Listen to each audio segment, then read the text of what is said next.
Okay. Hello, everybody. Hello, awesome vegan people. I'm sure there's a man who needs no introduction. This is Brandon. He's from Logical Consistency. You probably have seen him do this amazing street outreach where he takes people on a logical joyride and hopefully getting them towards veganism. That's awesome. Hey, Brandon, how are you? Hello, I'm doing well. Thank you for that introduction, Chip. I appreciate it. Yeah. I myself, I'm also doing well. I just had like a giant dinner, so if I'm a bit slow, it's because of dinner, not That's because so funny. I'm I slow. haven't even I haven't even eaten breakfast yet where I am. So that's funny. Where are you? I always wonder where you. What country are you in? So I'm in Netherlands. I'm in Amsterdam Okay, specifically. cool, cool. Yeah, yeah. I guess you're in Massachusetts, right? Mm-hmm.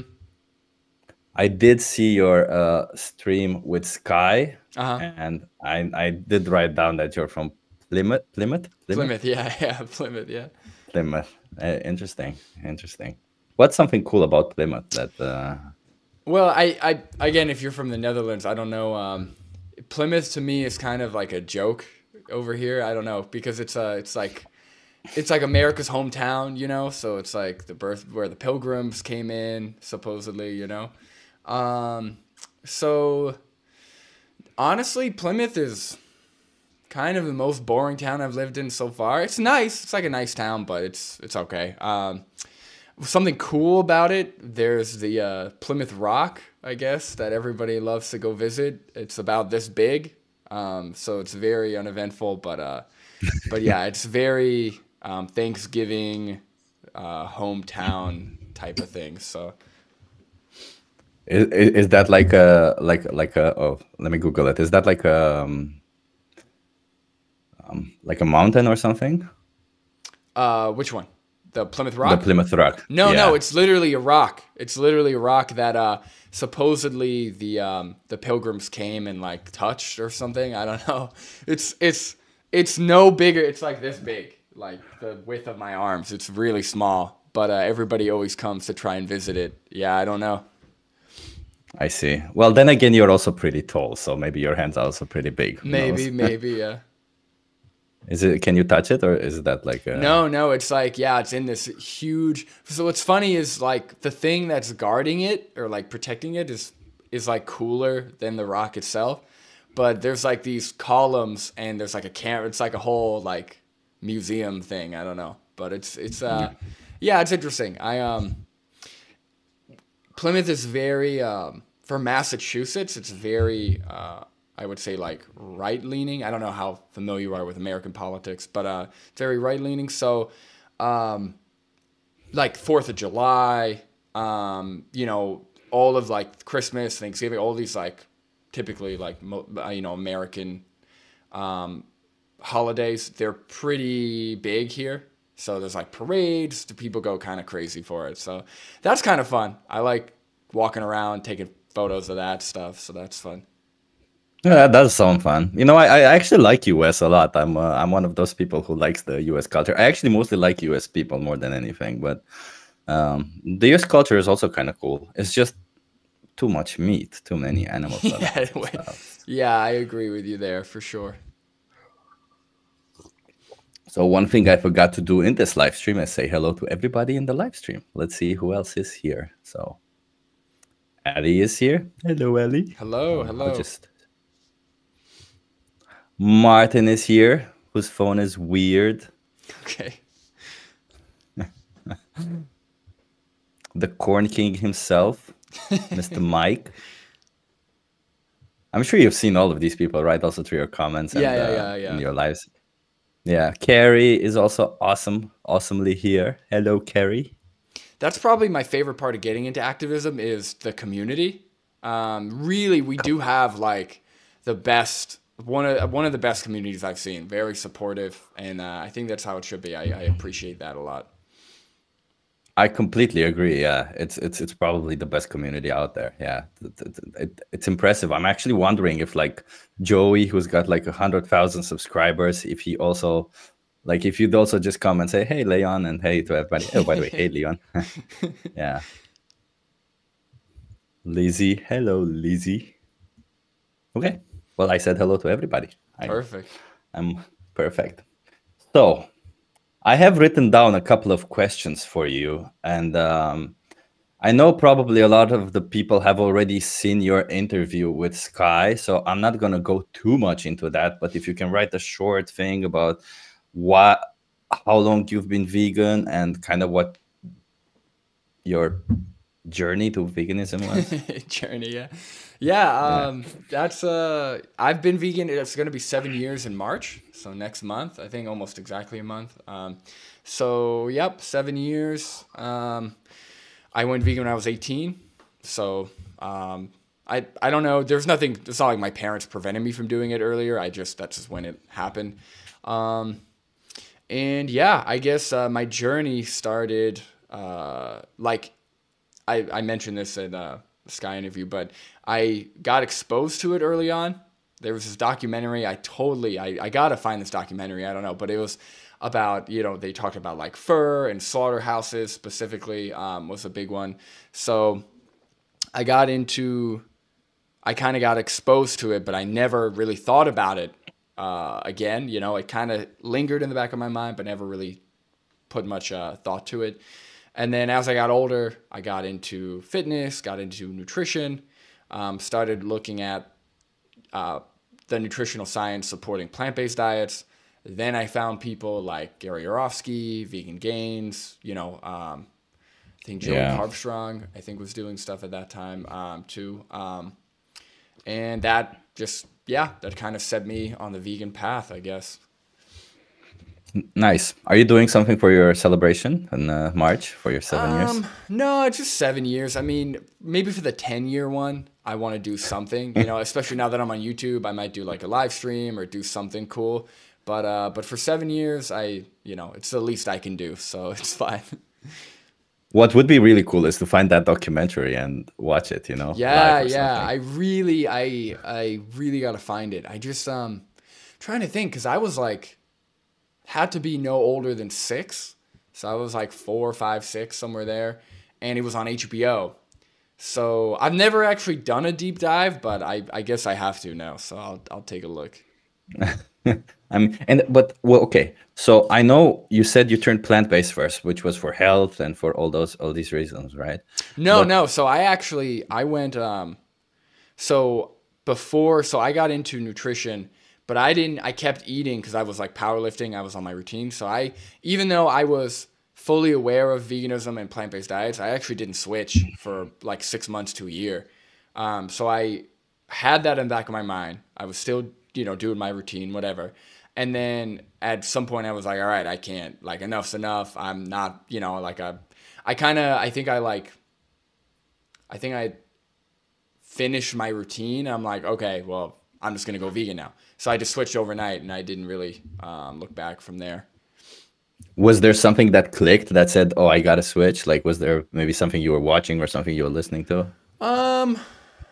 Honestly, so apart from all of the buildup of information, so looking at the studies, looking at, different creators,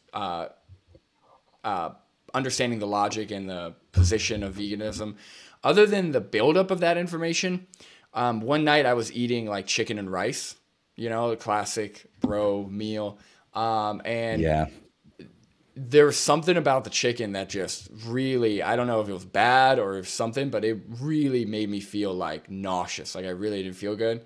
And I said, all right, tomorrow I'm just doing beans and rice. I said, tomorrow I'm just going vegan. So yeah, that was really, I was on the way. I was going, like I had a kind of a plan. I didn't really have a date set, but I was going vegan. And then that was like, you know what? I have all this information. I know how to do it. I'm just going vegan. This is like, I can't do this anymore. Oh, that makes sense. Yeah. Yeah. I had kind of the same justification in my head. I can no longer justify it. Let's just go vegan. It's not that difficult, right. Yeah. Oh, I was curious about that. My argument was usually like, because I was still like consuming dairy and I think I was listening to a Joey Carbstrong video. Also, I by the way, I saw that you mentioned that you like listening to debates. That's how kind of how I got into listening to vegan videos, because I just love debates. Yeah. Uh, yeah, so same as you in a sense. And at some point, Joey said, because I always thought like dairy could theoretically be ethical if you know like don't take away the babies, let the babies grow and all that.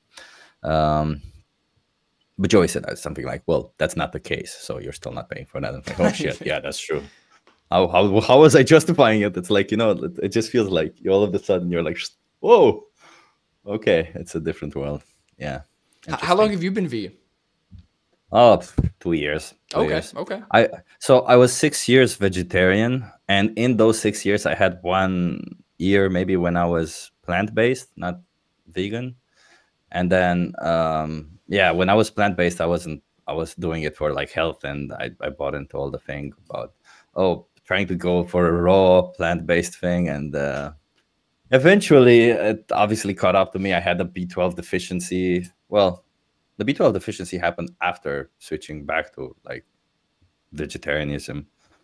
So yeah, but yeah, That's so actually 2 years. interesting. Yeah, that's actually and that's cool that you got into activism so early. It took me again. I'm almost 7 years vegan. I started doing this, activism about a year ago, maybe almost. So that's cool. That's awesome that you got into it so early. But that's interesting because I feel like to most people who hear ex-vegans talk, it sounds like the only option when you do encounter a health issue, whether it's a deficiency, whether it's you're under eating, whether it's IBS, whatever, is to just stop eating vegan, to stop being plant-based, stop whatever.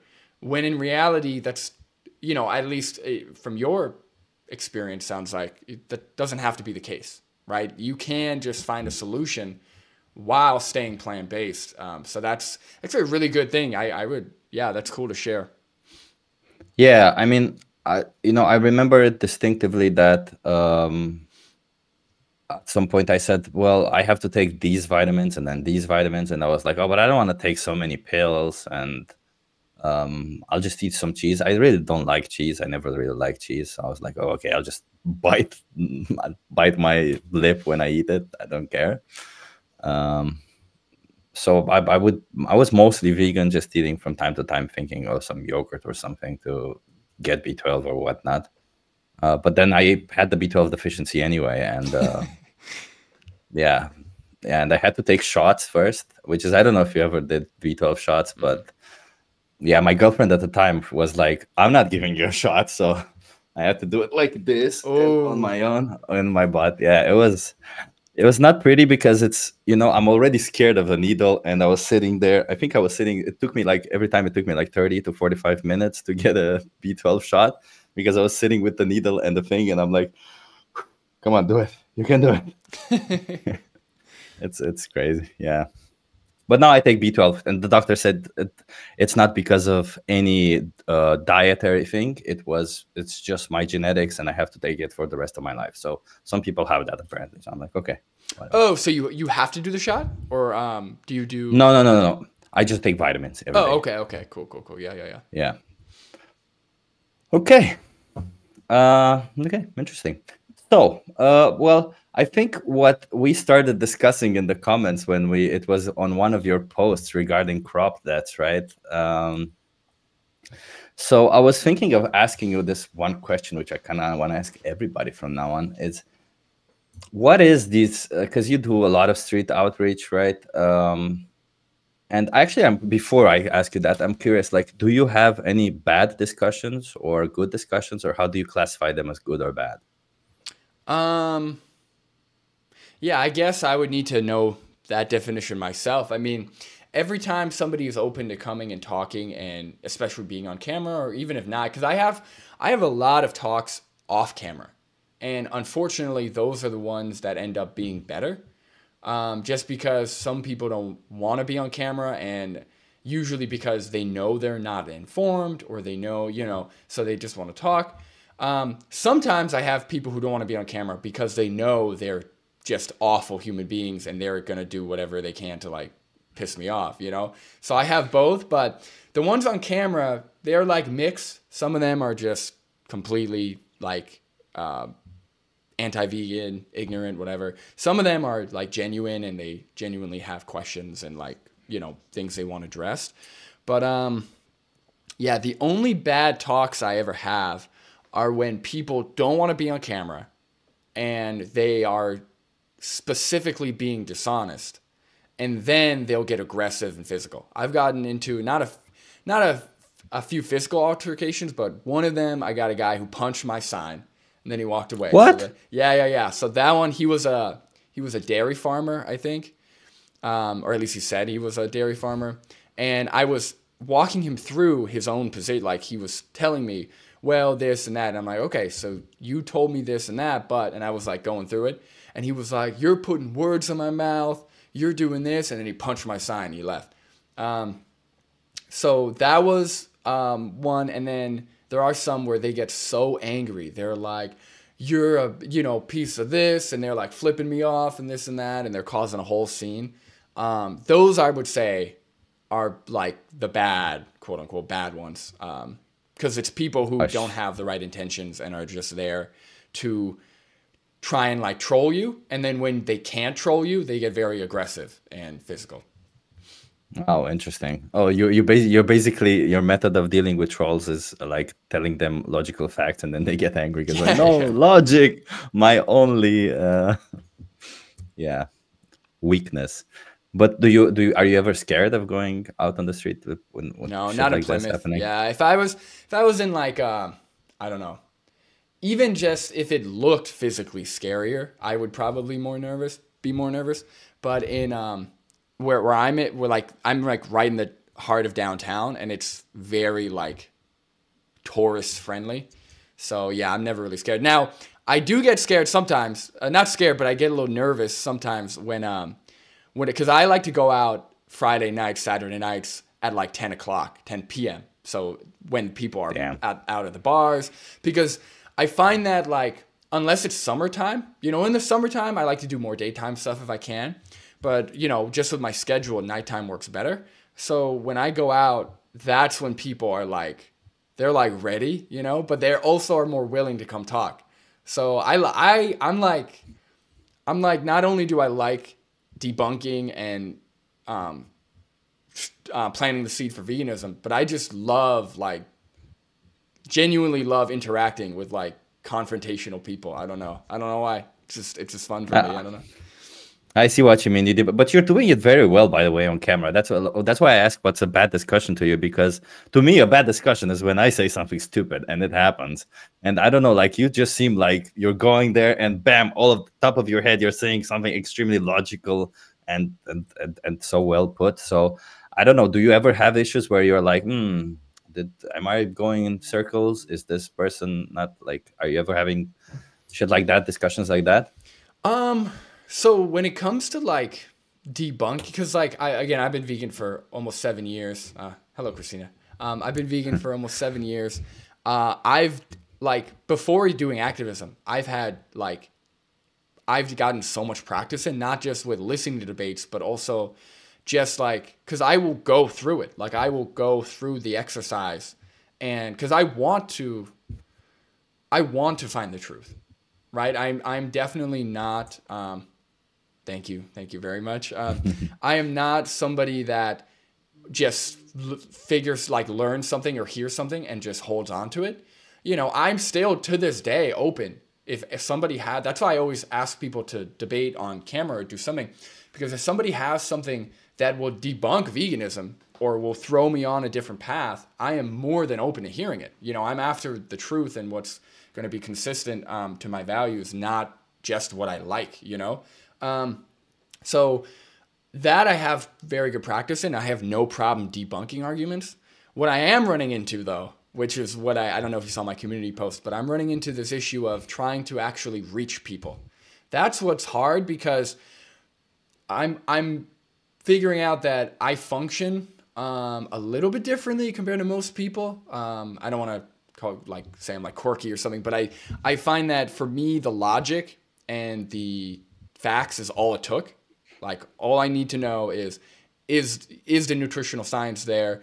is this logically sound for my morals, you know, when it comes to how I want to treat people, animals, you know, other sentient beings. That's all I need. You know, I don't need to see animals getting abused. I don't need to see footage. You know, I don't need to see I don't need to feel anything, right? But I'm finding that a lot of people, they're perfectly happy and content just living inconsistently, just doing the things that everyone else is doing, regardless if it makes sense or not. And to them, they need to feel like they need to like have their emotions kind of dictate their actions. And that's what I'm struggling with. And I'm, you know, trying. I haven't been able to go out because it's been cold and snowy here, but I'm working on developing different techniques for that. So hopefully you'll see that soon. But yeah, that's what I'm struggling with. Interesting. Are you planning on showing them some video footage or something before talking to them or during the talk? No, I think I mean I definitely I'm gonna start, especially in the summer. I'm gonna start having like a video ready. So, you know, if they do need to see it, or if they think that, or if I think that would be helpful. But really, it's trying to have them connect the dots themselves with me as a guide versus them telling me everything they disagree with veganism, and I just go through debunk their points, right? Because for me, right, if I went up to somebody and I was like, well, what about this? And they debunked it, right? And they could provide me with sources and they could do all this. I would be like, okay, I'm sold. Like, there's no better argument. You know, this is it. But to them, it's like, okay, what about this? And I debunk it and they're like, don't care. Or, okay, I'll look into it, whatever, you know? But if they can feel why, or if they can come to that conclusion themselves that, okay, what I'm contributing to is against my own values, and not just have me tell them that, I think that's going to be a lot more effective in terms of getting people to go vegan. Yeah, I'm sure it would be. Yeah, but I agree with you. I'm also the same with the logically, I don't need to see the shitty footage of how animals are treated to know that it's bad. And that's also why I don't know everything that happens in the animal industry. I feel like there's so much, the more you read about it, like every little thing for some reason has a bit of animal product in it sometimes, and you're like, why is that happening? Is that a byproduct? Is that, yeah. And yeah, but when you discuss it with people, I also agree that it's so weird that a lot of people don't really care about the facts or the logic of it, but rather they just they'll gladly be ignorant towards it as long as it doesn't affect them too much. They're like, I don't care. That's fine. I move further. You know, I feel like a lot of people are very tribal in that manner, where they just care about their own tribe and not so much as anything concerning outside of their tribe. So. Yeah, I actually had this talk with my brother this morning too. I'm finding, especially with the carnivore community specifically, there's this type of, there's like almost like two lines. There's like one line, right? On one side of the line, it's like, okay, you're open to it, you may not be informed, blah blah blah. Then the other line, it's like you're into conspiracy theories, you think the government's out to get you, and you think meat is, you know, like it feels like there's like a very hard line between like vegans and people who aren't vegan, but they could go vegan, right? Because, you know, they're just socially indoctrinated, whatever. And then people who definitely are not going vegan because they are convinced that of some kind of conspiracy, you know? And I don't know what that is. I don't know when that started. I don't remember seeing that when I first went vegan, you know, 7 years in 2017, 2018. I don't remember seeing that at all. It seems like a more recent thing with, you know, with all the, like, Jordan Peterson, with Joe Rogan, like, you know, Sean Baker. That's a very new, like, phenomena, and I don't get it. It's very weird to me. Are you strictly speaking about carnivores now, or like carnists in general? I would say that I'm speaking more about like carnivore dieters, like people who are in that community. But what I find is, especially doing the street activism, people who aren't carnivores, like who eat omnivorously, they take their talking points. They'll like borrow their conspiracies and use them to try and but they're like, I cannot tell you how many people say, tell me about crop deaths, and then say it in the exact same way that Ted Nugent said it on Joe Rogan. They say the mole, vol, like they rhyme it just like he did or however he said it. And it's like, I know where you got this from. Like they're telling me as if like, it's just funny how like they'll tell you something as if they are certain this is the first time you've ever heard it. They're like, oh yeah? Well, what about this? Bet you didn't think of that. It's like, I've heard this 6 times today, buddy. And I've said the same argument back to you. It's so funny when that happens that they're like, oh, let me tell you something. You know, plants have feelings too. Yeah, what are you talking about, man? Yeah. So you seriously think as a vegan, I haven't considered all the options. It's like, it's kind of ridiculous. Yeah. And like, do you ever get bored of the repetition of explaining the same argument to people? Mm-mm. No? No, I love it. Do you? I get a lot of fulfillment from like trying to spread veganism and, you know, advocating for the animals and all of that. But there is a part of me that, honestly, vegan or not, I would do this. I didn't realize how much I enjoyed just like arguing with people and like having conversations. So yeah, I don't get annoyed. The only time I get annoyed is when people genuinely are like really nasty. Like that's when I'm like, look, this is something I am not here for. But other than that, I could repeat it all day. I see what you mean. Like when they attack you, you mean, or when they, or when they're like being dishonest, or when, you know, you know, if there were like 200 people in line, I would say the same. I don't mind repeating the same thing over and over again, because if 5 of those people get it, then those are 5 new vegans. So, you know, I can't complain. Yeah, I kind of understand what you mean, and I agree with you logically. But my brain always, when I repeat something, my brain is always like, maybe don't repeat it. Maybe try to say it a little bit different. I don't know if you have the same thing. And whenever I try to say it a little bit different, it's obviously not as well constructed as I said it maybe that one time. But you seem to be doing it just fine, making well constructed arguments against whatever people bring up your way. So I'm kind of wondering, what's your secret to this? Do you like? Well, you said you'll keep learning, which I also kind of do. I mean, maybe you're just smarter than me. That's one. I don't think so. But I think my question is more like, do you ever think about these arguments in your free time when you're not doing outreach? Like, oh, how would it be better to respond to this? Do you maybe look back at your conversations and think, oh, maybe this would have been a better way to respond? Or oh yeah, like this is like this is a full-time thing for me. Like when I say I'm talking 24/7, like this is I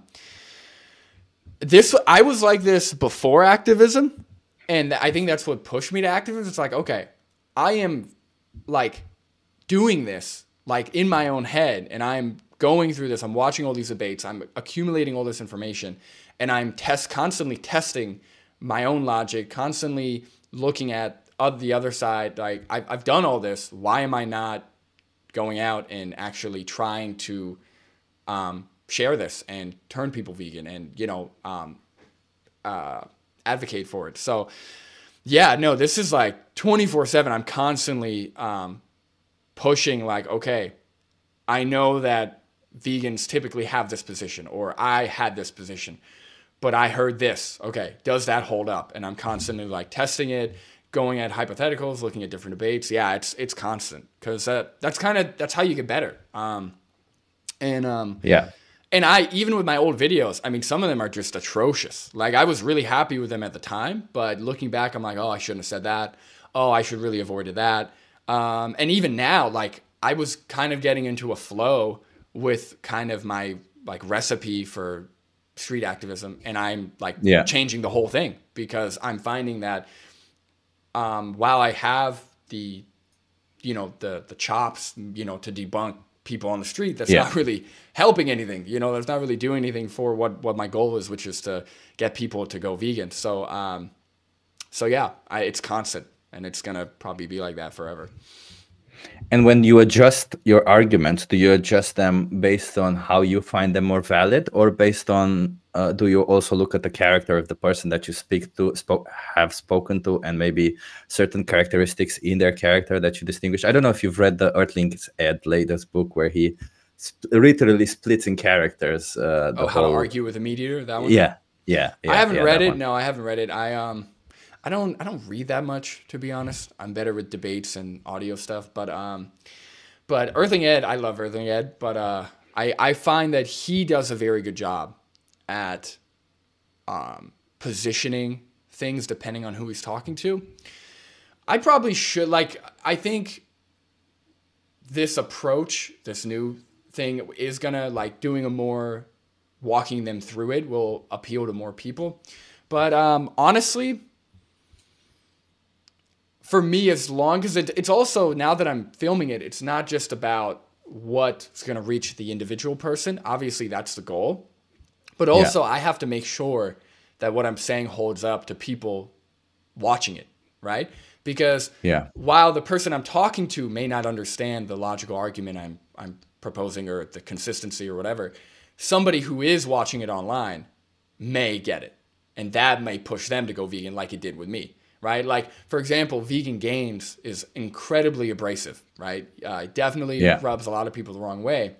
But his videos and the fact that he was able to make arguments in a way that only cared about the argument and not about how people perceived him, that resonated with me. You know, I see what you mean. Yeah, I think so many people are concerned with how they're going to be perceived over, is what I'm saying what I mean to be saying? You know, is this the actual argument I want to make? And I think that, for me, always comes first, is like making sure I'm saying what's true and like what's consistent and making a good argument. And then if I can do that in a way that, like, you know, the person I'm talking to thinks I'm nice and like gravitates towards, then that's even better. Oh, I like it. And when you start, because what happens to me, and I'm asking you how you proceed with this, like, because I assume when you start a conversation, you start with the idea of getting this person into veganism, right? And of course, in the middle of it, you'll find out, and you maybe realize that this person may never go vegan, because you sort of realize with some people, right? At that point in time, what do you do? Do you try to get more arguments out of them so that you make it better for the video, or is there do you have something that you do in these situations, or? No, I mean, here's the thing, right? If somebody comes up and they're open, which again, a lot of those I don't get on camera, unfortunately, because they're shy, they don't want to be filmed. A lot of them, if they're open to veganism, it's usually a very easy conversation. You know, well, you know, animals are sentient, they feel pain, they experience life, they have a will to live. You know, and then they'll connect. Oh yeah, I feel bad, you know, for doing this. I'm like, yeah, you know, that feeling, that's a, you know, normal feeling. It's consistent. You know, I'll walk them through it, and then I give them a resource, and then they're on their way. So for something like that, it's more of like reinforcing the like intuitive feelings they're already feeling with maybe what they've seen or what they've heard or how they feel, like knowing that they're paying for dead animal flesh. You know. The ones where they're pretty anti-vegan, or they are like, hey man, I respect what you're doing, but this is why I think you shouldn't force it on people, you know, something like that. Yeah. There is like, okay, I just need to make sure that whatever they say, I am able to debunk it for the video. Like at that point, it's like, okay, even if, you know, me debunking their arguments aren't going to change them, it's got to make sense and it's got to work for the video. So that way, if other people come across it, they can be convinced by it, hopefully. So, yeah. Okay. That's cool. And what's your favorite type of person to meet on the street and have a conversation with?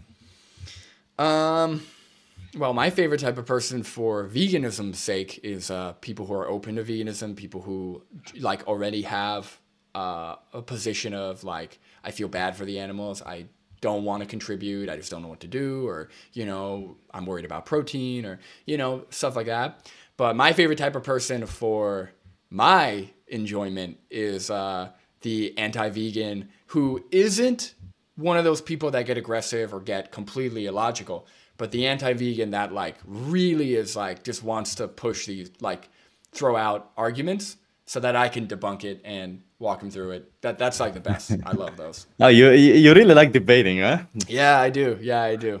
I don't know That's why I pretty like cool. it. Have you ever tried like because I know in debating, in order I read this one thing that in order to be the best debater you can be is you kind of have to put yourself also in the opposite in the other side of it to try and debate on that side so that you get better at debating, because now you obviously you have the arguments and the logic on your side, but debating isn't just about arguments and logic, right? There's also some well, which arguments do you bring up? How do you steer the conversation and all that stuff? Did you ever do that or? So I've never actually done it in like practice. I've done it like mentally. Yeah, like I've gone through a thought experiment of like, okay, well, can I justify animal agriculture? You know, can I justify exploiting animals? And yeah, there really is no justification. What I end up doing, what ends up happening is I end up going down an existential spiral of like if I try, I end up going down an existential spiral of like, well, why do I exist? How come I can, take resources from other animals and people? And I end up just going through this whole thing, and it's, yeah, there really is no justification. That's one of the things that has been tough for me since doing activism is like having to wrestle with all of the arguments. And now I'm just in like, now I'm overthinking everything. So like I'm overthinking my existence. I'm overthinking like even, us, what humans do. Forget about exploiting animals, just what we do on the planet in general, my impact. Yeah, like Yeah, I get you. I have this constant thought about imagining what it's like to be a different species on this planet. You wake up and the whole planet is dominated by this other species, and you basically have no space, no rights, no anything to do anything. You're confined, and you're basically confined in the space where I have to sit here, otherwise there's no way around it. So, and it's kind of fucked up with my head because we travel wherever we want in this world. This world is a symbol of freedom for us, right? We our free movement and everything, but out to animals it's completely the opposite. And Yeah. I get that. Nice. I was curious, but I have one question, but before we start that question, I'm gonna have to go and do a little bit. I'm gonna have to go to the bathroom. I wanted to say it in a nice way, but I don't know how to say it in a nice way. Well, let me see if I can pop up a comment. Maybe somebody would like to ask you something while I'm at the bathroom. Maybe some of these awesome people, vegetarians, are stuck in a weird place. Oh yeah, there you go. I'll be back. Yeah. No, I think that's a great point. I think vegetarians are, yeah, I think it gets tricky because I've heard vegetarians say, well, I don't eat meat for health. A lot of them are health oriented. But I think the ones that don't eat meat because of the animals, yeah, I think it just takes a little bit extra research or a little bit more exposure to the dairy and egg industry. So if they're already a vegetarian because they don't believe in like eating the flesh or like killing animals, then they just need to understand that that's exactly what dairy and eggs fuel. They fuel the same thing essentially. So that's interesting. Yeah. Whew, so free. I was dancing. Yes. Bathroom breaks are the best. Yay, bathroom breaks. Yes. Oh, I see there's an interesting question here. What about mind manipulation strategies or playing mind games with non-vegans? Have you ever tried that or? Yeah, I don't know what that's referring to. I don't know if it's yeah, I'm not really a mind game guy, or mind manipulation. I think the approach that like I've seen, like what I'm doing, I have my own series of questions, but like Debug Your Brain is very good at this. I know Lucy Yeah. Munson has like adopted this too, where Oh yeah. you're essentially having, like, I think having people give you their values, right? Because I think the problem that happens is, as vegans, we assume a lot of times that people are against animal cruelty, animal abuse, animal exploitation. People are against these things. And then because of that assumption, they can go back and say, well, no, I'm not against it. I'm not against eating meat. You know, they just come up with all these like loopholes that they think is like going to avoid accountability. I think having people tell you their values, right? Like if you ask somebody, okay, forget about humans, animals, whatever. Are you against exploitation, right? Are you against using another individual solely for your own personal gain, right? They're going to say, yes, I'm against exploitation, right? Unless they're psychopathic, right?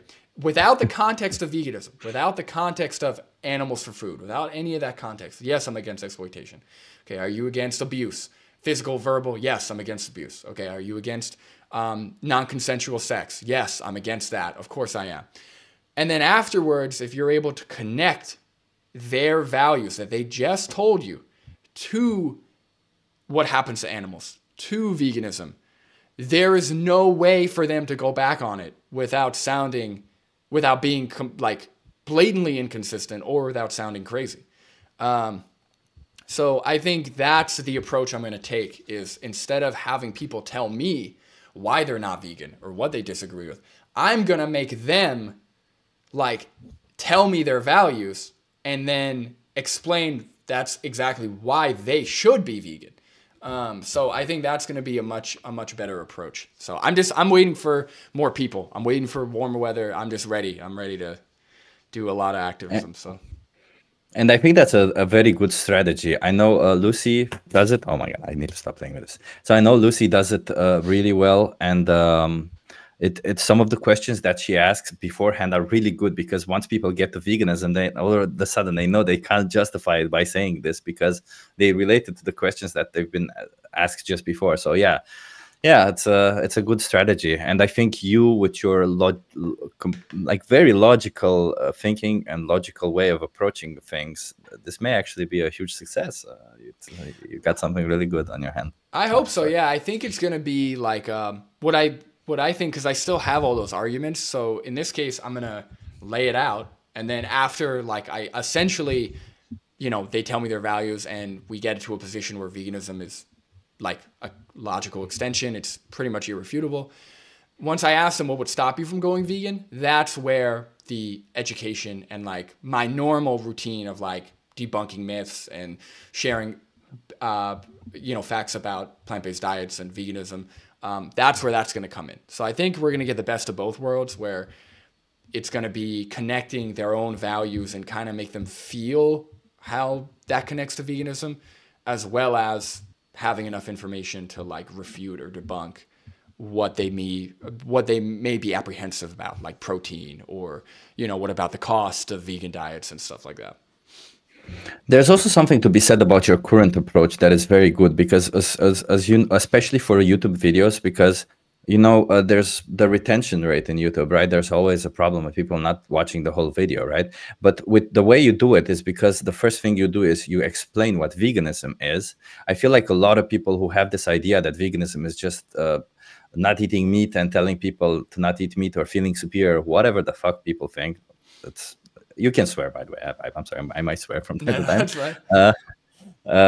I feel like saying it from the start and then coming up with all the arguments and asking people what they have against that definition per se, or why they don't align with that definition, is already like a huge thing for YouTube itself. So I think there's also huge value in that, as it relates to YouTube, as I said, because there's this small retention rate sometimes. So yeah, no, that's a good point. I think I'm going to play around with it, right? Because this, as much as I am hopeful for this strategy, it could easily just end up just as bad. Like, I could literally go through that whole thing and have them verbally tell me like their own values connected, and they'll go, yeah, but it just tastes so good, you know? Like, it's like, okay, Yeah. so just get out of here. Like, you know, it might just end up turning into the same type of, oh, I got to debunk all these bad arguments, just like 5 or 10 minutes later, you know? Like, so we'll see.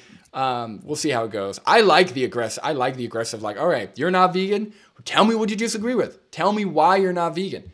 You know, and then they tell you, like, that's kind of stupid. Here's why, you know, I don't say that, but, you know, here's why. I'm going to break it down. So I like that approach for, I think just when it comes to, like, if somebody truly is in a place where they want to be logically consistent, they want to align their actions with their morals, that's a perfect approach.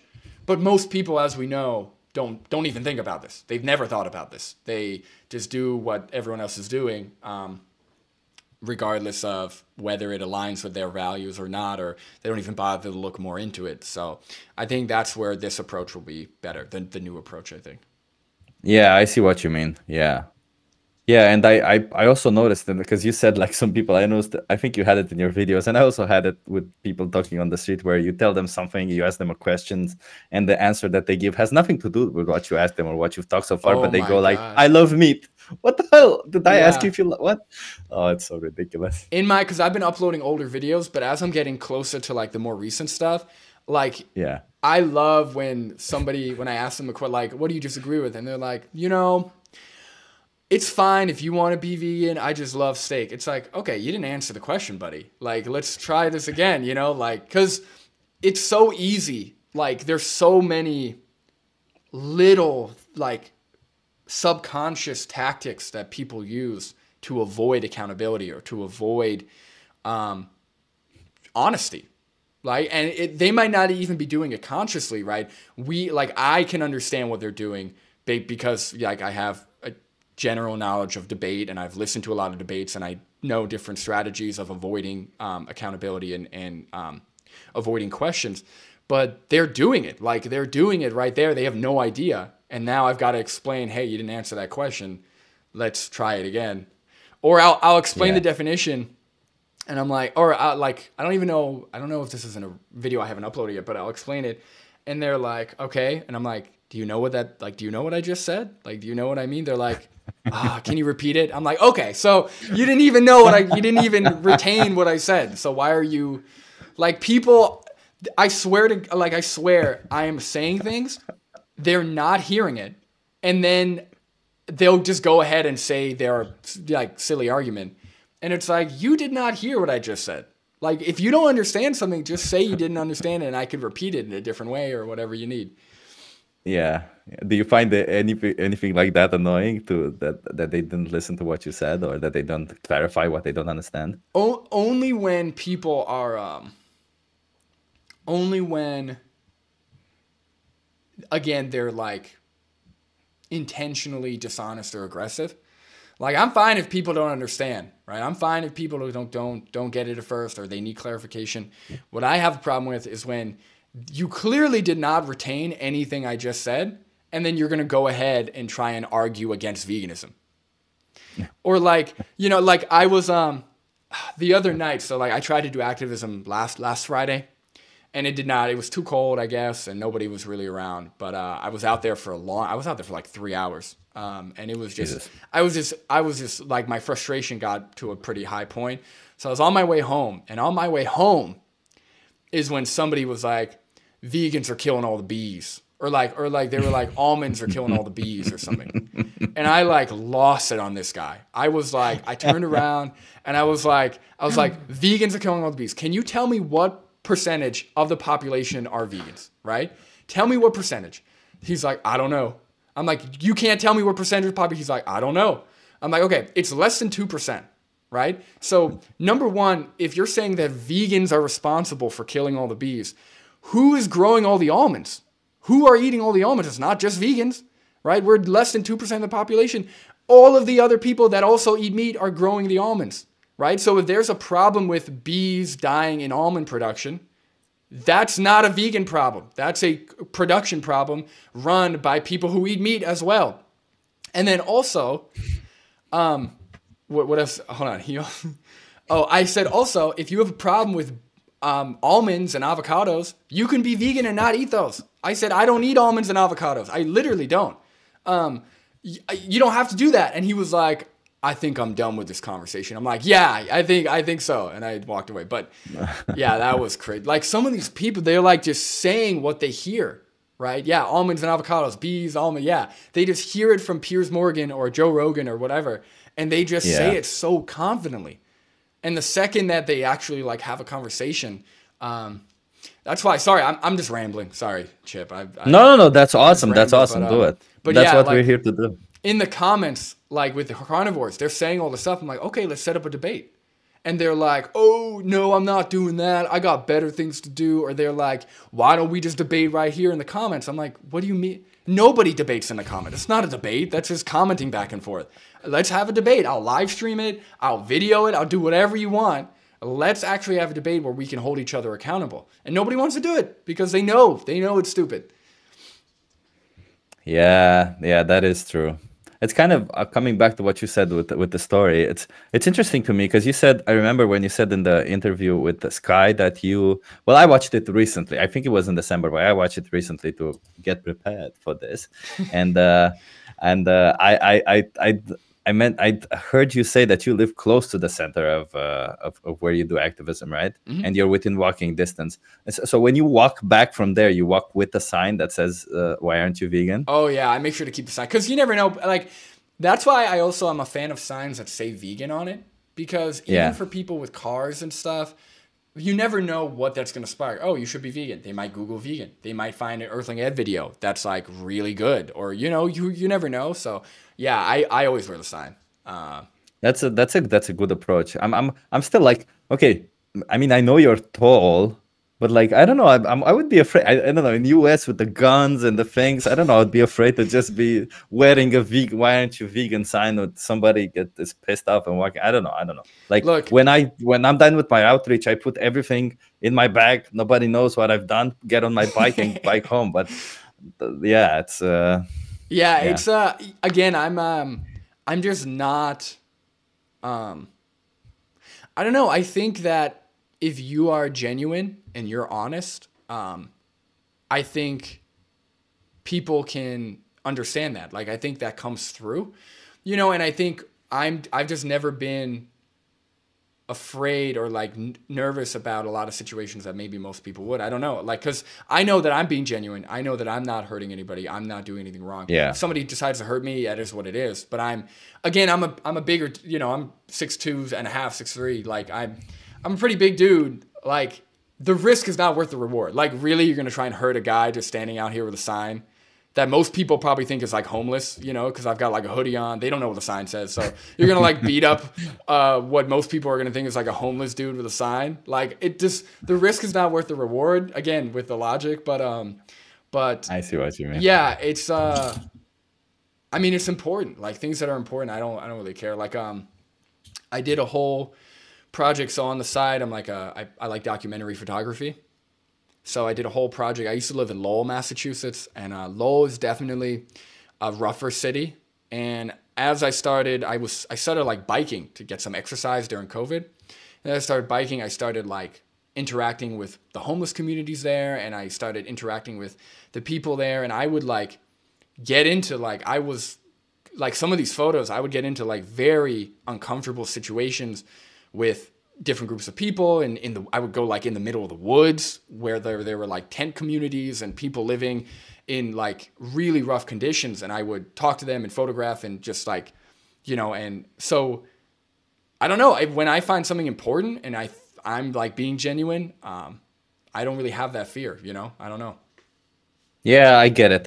It's I have the same, I guess. I guess I was spooked from my first outreach where this one guy came and was like, go home, go back to where you came from, started screaming and shit in front of the camera and in public. And so, I feel like I only understood from that interaction alone that, when people feel bad about something, even if you're standing up for something good, if people feel bad about it, they may react in really shitty ways just because they feel bad about it. So yeah, that's kind of why I'm like, I understand the idea of walking with the sign down the street, but maybe just take it off when you get home so that people don't know where you live. I don't know. Yeah, There's a yeah. lot of crazy people out there, man, and you're doing great activism. We don't want to lose a good activist here. Yeah, no, that's a good point. Like what I do is honestly, I get a thrill out of it personally. Like having like I like getting people upset about things that are important or they shouldn't be upset about.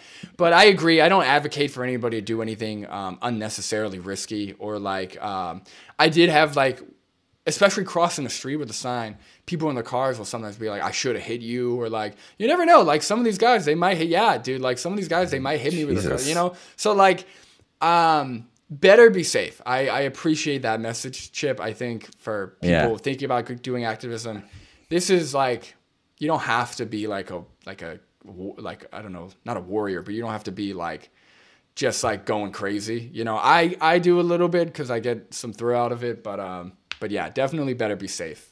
You could do both for sure. And you also said you're a power lifter and tall, so I probably people walking down the street wouldn't fuck with you. Like, oh, that's cool, dude. Yeah, I used to power lift. I'm still pretty fit, but yeah, I'm definitely not the biggest dude. But again, I'm like 188. 6'3". Again, most people are not, they're not that big. Or if they are, again, I'm just a guy holding a sign. Like, I know vegans do get a lot of aggression, but I just, at that point, like, if somebody like wants to physically hurt me for holding a sign, then, I mean, it is what it is. Like, I'm just gonna do my best, but yeah. Yeah, I get it. I did my sister lives in North Carolina, and I did some activism there myself. I did it with AV. I don't know if you do AV or We the Free, if you already started. I know you mentioned them, but I don't know if you started already. And one of the things that first of all, as you mentioned, a shit ton of people were just flipping us off for showing footage of animal industry, which is like, why are you flipping us off? We're just showing you the truth.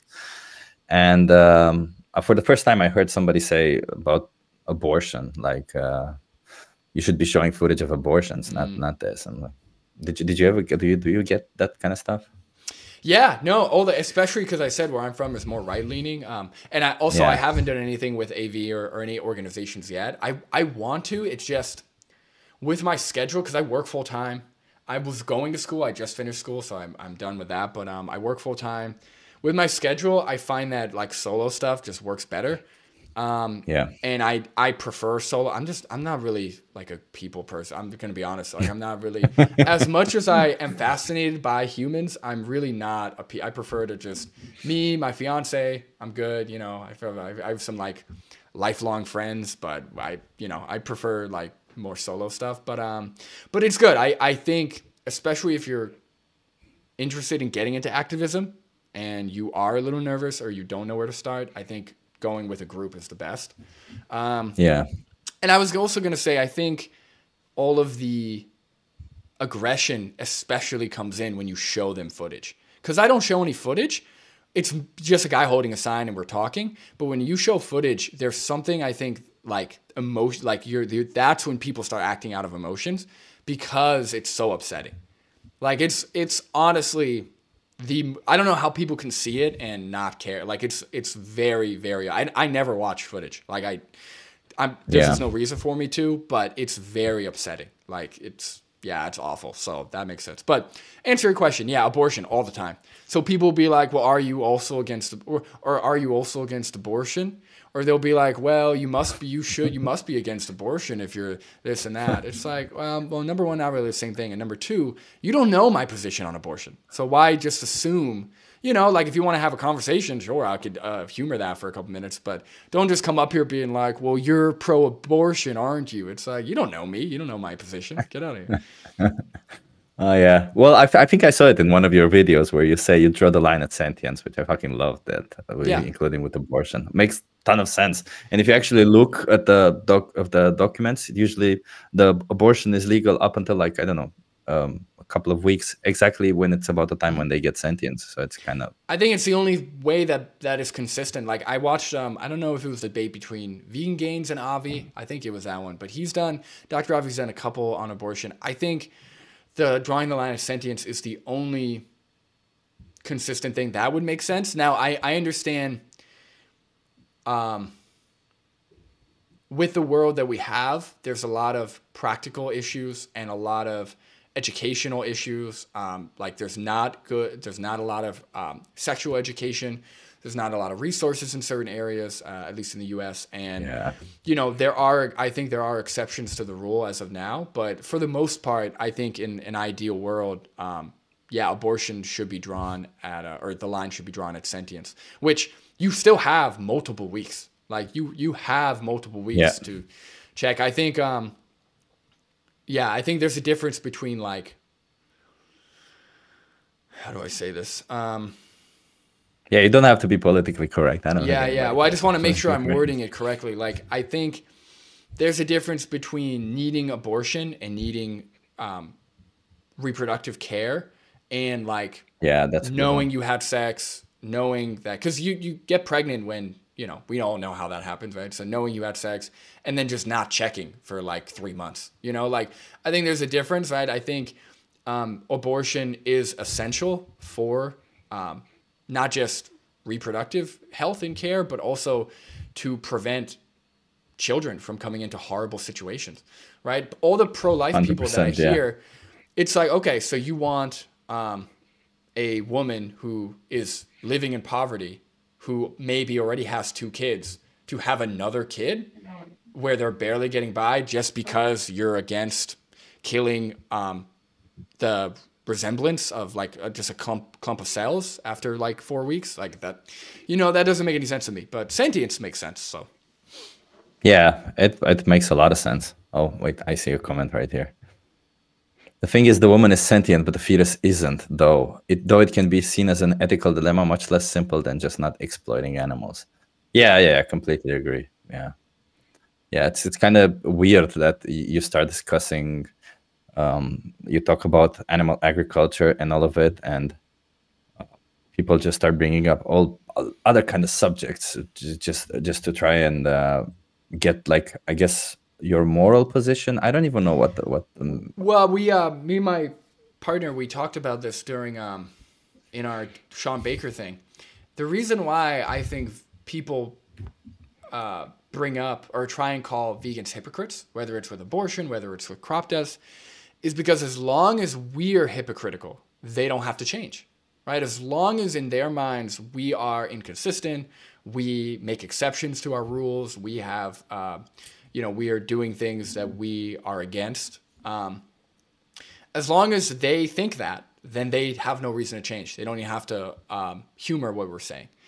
And in terms of convincing the masses, it's a very effective thing, right? If you can convince people that, oh, this group of people are hypocrites, regardless of their individual positions or regardless of whether or not you've heard their actual arguments, then you could just disregard what they're saying. And it's really frustrating because I'll have people in my comments be like, oh, well, you're going to tell somebody in Africa that they can't eat the lion meat or whatever. God. It's like, when did I say that? Like, I'm sorry, did you ask me that? Or they're like, oh, you're going to tell a homeless person not to eat canned soup that has chicken? I'm like, when did I say that? Did I have that position? It's really frustrating. So you're saying right now, because I want to ask you a question, but I want to be sure that what you're saying right now is what I'm understanding, is that it doesn't matter if you're a hypocrite, because you might be a hypocrite, right? We all are to some extent hypocrites in certain areas, right? Let's say if you're a hypocrite, it doesn't really matter, because what matters is the argument that you're making and what you're saying, correct? It's another way of saying do as the doctor says, not as the doctor does, right? Well, yeah, I would also say, like, for example, I may be hypocritical in another aspect of my life. So let's say I'm against cheating on, I'm against cheating on your partner, right? But I may cheat on my partner, right? For example, that has nothing to do with the argument I'm making about veganism. So that's a great point. That's not what I was saying, but that's actually a great point, Chip. If somebody is hypocritical in another aspect, that doesn't mean that what they're advocating for is irrelevant or is inconsistent, right? So somebody could be going against their values in one area of their life, but be totally coherent and consistent and provide great points towards another, social thing or whatever, right?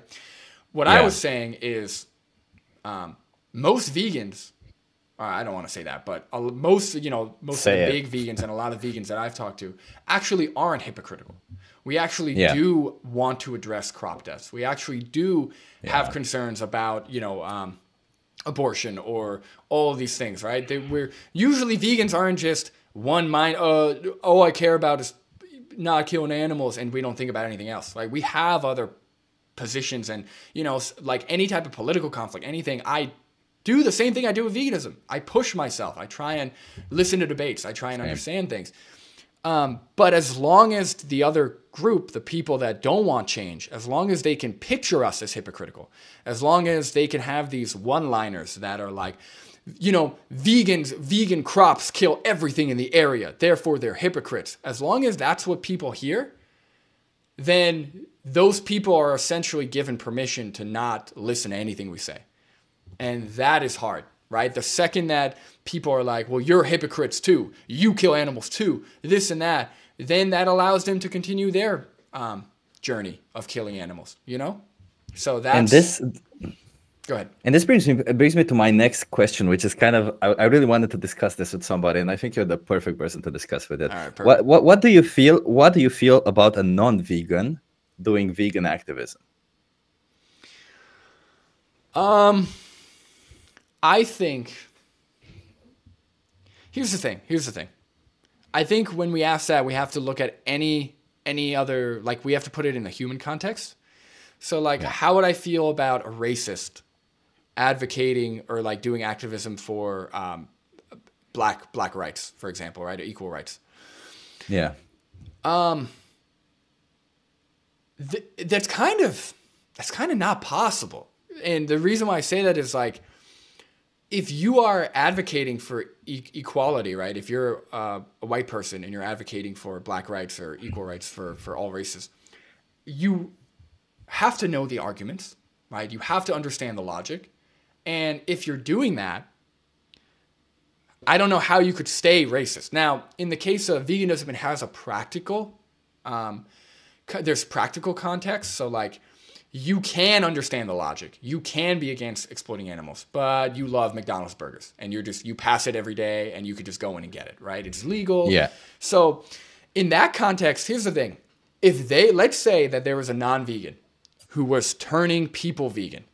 Every other person they talked to, they got to try the 22 challenge or, Veganuary, or they got to go vegan. Yeah. I mean, that's great.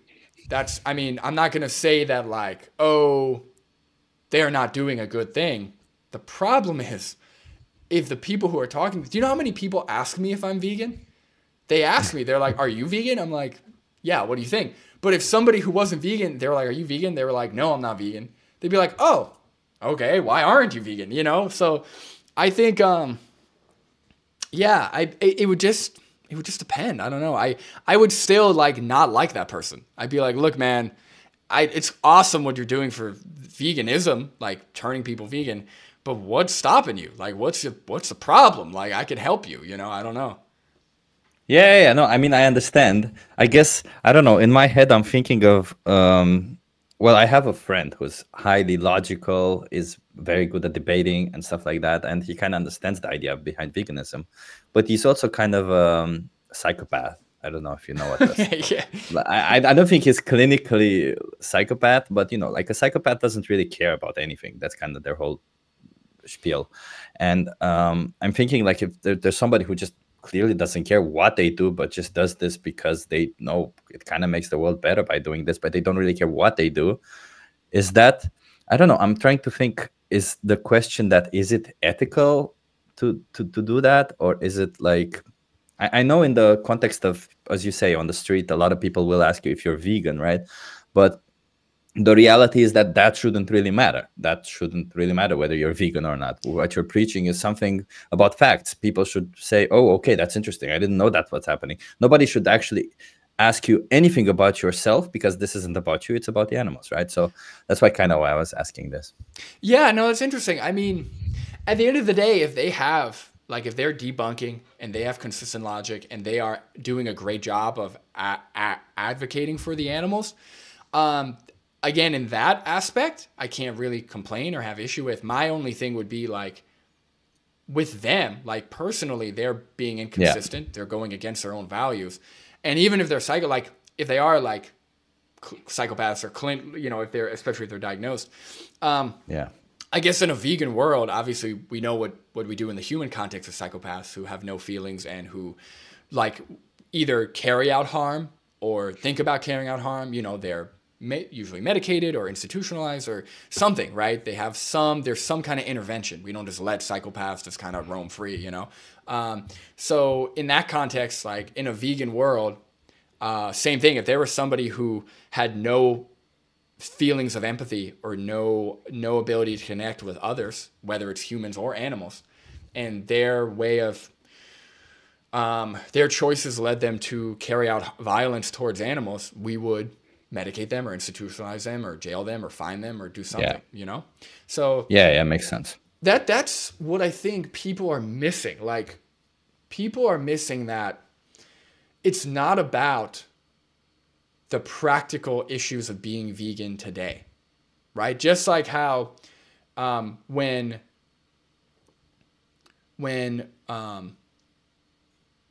blacks and whites were not equal, when there was segregation, when there were different laws for blacks, when there were whatever it is, it's not about the economic or the practical limitations of overcoming that at that moment. It's about what the future looks like. What's the world going to be like in the future? If we had a vegan world, all of the practical limitations would be gone, right? People are like, well, it's convenient to get meat from the store. Okay, but in a vegan world, that wouldn't be an option. It would be just as convenient to get everything else. Well, what about protein? Well, in a vegan world, there'd be nutritional education in schools, not just with animal products, but also with fully plant-based food. You'd know where to get protein from.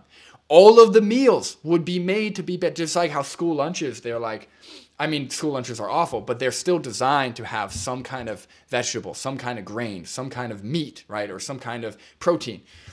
It would be the same thing, just fully plant-based. It's not about what's happening now per se. It's about what's the future going to look like. And vegan world, that's the best future we can have as of now until it gets even better. But that's like the ideal. That's where we want to get, Yeah. I wrote down a question as you were saying this because it's something I wanted to ask at some point.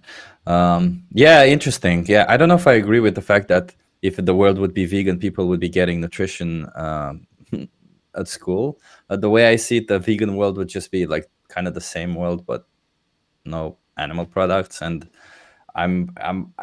because there's two things here, right? Like when I think of my head about the vegan world, and actually this is the question, kind of what I wanted to ask you was, how do you envision a vegan world?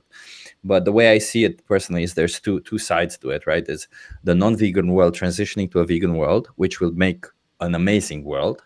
But then there's also from the start a vegan world, which I don't think would be that much better than the world that it is now. I don't think people will be able to value other human beings or other life more if they haven't devalued it first or along those lines and learned how bad it is from that. Like, well, what's your take on that? Or how do you see envision a vegan world?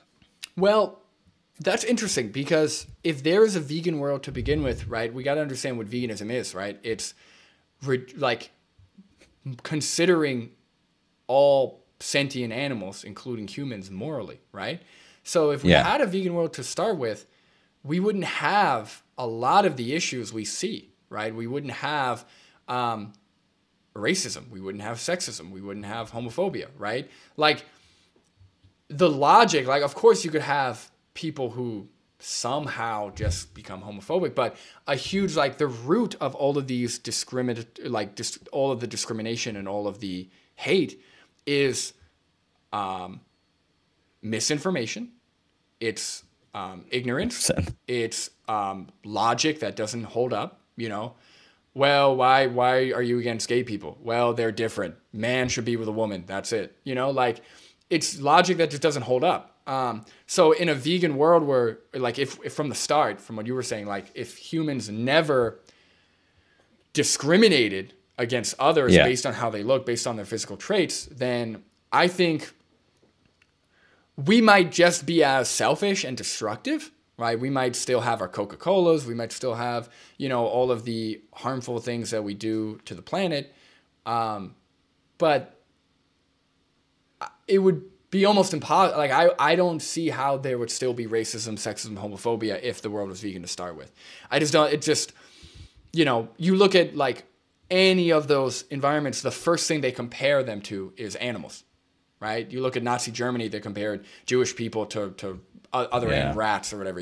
Whites compared blacks to packs of animals, whatever it is, right? It's always like bringing humans down to the level of an animal, which shows how little we actually view and respect other species of animals. So if you eliminated that, I think it would be better. Oh, go ahead. But then, like, I'm wondering, because basically, my point was a vegan world with us as omnivores, and a vegan world with us as like herbivores, right? Because if we were herbivores to begin with, let's put it like as a hypothetical, then I mean, maybe there would still be racism and all of this, right? It's not. All of these are not necessarily rooted in the idea of how we treat animals. I feel like they're definitely connected to, and they have a connection in our head, right? There is something there, but I'm not sure if they're necessarily related to how we treat animals, or more importantly, the fact that we commodify them, right? Because I think that's the worst part about it, right? So we could still treat people badly, but like not commodify them. I don't know. Yeah, I think what you might be referring to is like just like in our dietary, like practically, right? So if we had a vegan world, like I would call it a plant-based world. If we had a plant-based world to start with, where we just didn't eat meat, we were all herbivorous, then yeah, of course, yeah, we'd still then obviously it's just rooted in diet. But what I'm talking about is if we as humans made the connection of animals should be considered, all animals, all sentient beings should be considered morally. They should, like we shouldn't discriminate based on species, sex, race, whatever. If that could somehow be built into our brains, then that's what I'm talking about, is there's no way to develop those things, right? If you can make that connection, if humans in 10,000 BC made that connection, I think we'd see a very, very different type of world than what carried out. But in your case, oh, go ahead. Yeah. So I wanted to, because I think in your argument, and I agree what you're saying. Obviously, like in my herbivorous hypothetical, I don't necessarily mean that humans would use animals in any other way, right? Or let's just some way we learned we leave animals alone, they do their thing, we do our thing, in this hypothetical. But I feel like, because do you think maybe this is another logical question to ask? Do you think that the root of racism and all of these isms are the way we treat animals, or do you think yes, they are somewhat connected, but not necessarily one predates the other? I think apart from completely deranged and psychotic individuals, I think the root, and I don't want to look, I know intersectionalist, I don't know if that's what that is. Yeah. It's gotten a lot of heat. It's a good point. Yeah. But because I think there's a difference between talking about this and using it to advocate for animals. I think when we're talking about veganism, it should always be focused on the animals as the victims and focused on what's happening to animals.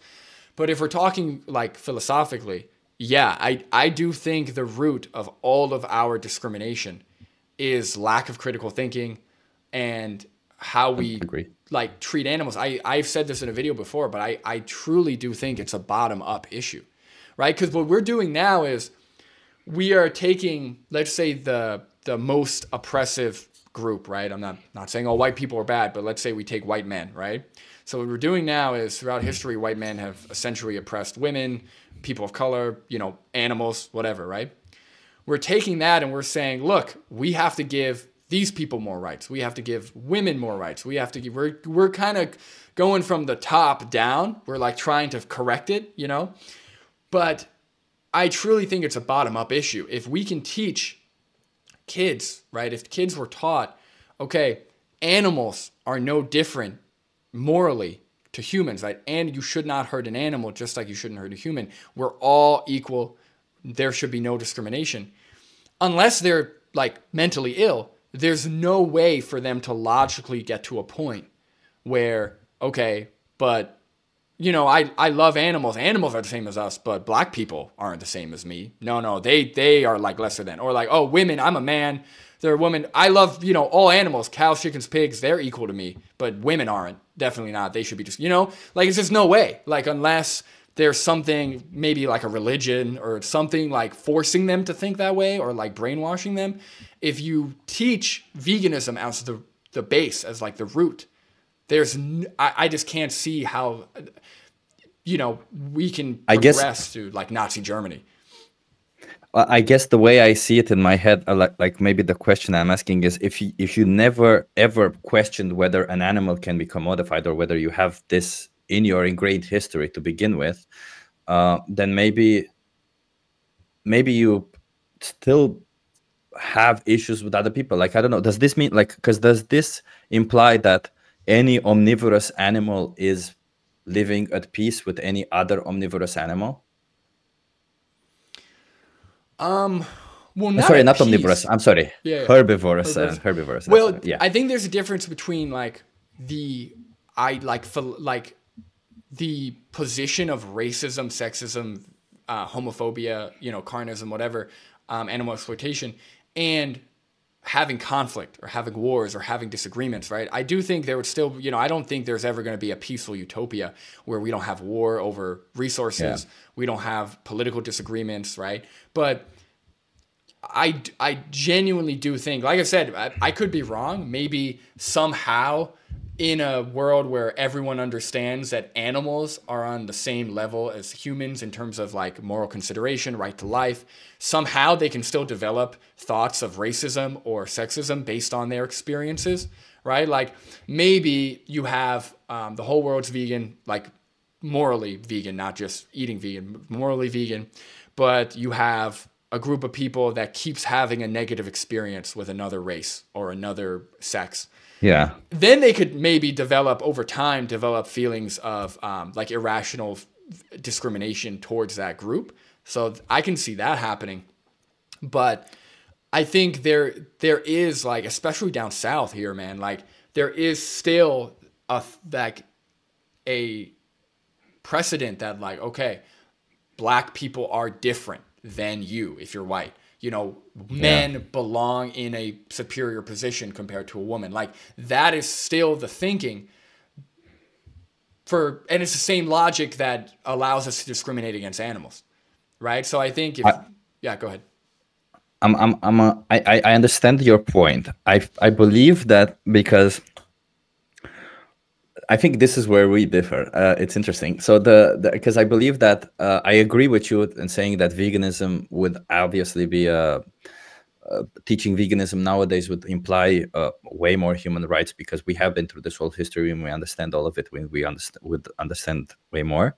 But I believe that the root of including exploitation of animals and the root of racism, they're the same root. They both branch out from the same thing. I think it's just as people, I think biologically we're made not to trust people who look different than us, maybe, or individuals who look slightly different than us. Who knows? It's an evolutionary thing. That's kind of how I see it.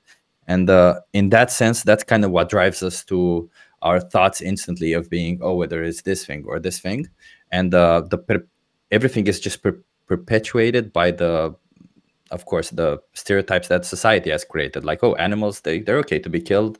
Oh, black people are inferior, or all of these things that society at some point created, so that when we get this feeling, we can justify it and we can say, oh, it's okay that we feel this way, that we do this to them, right?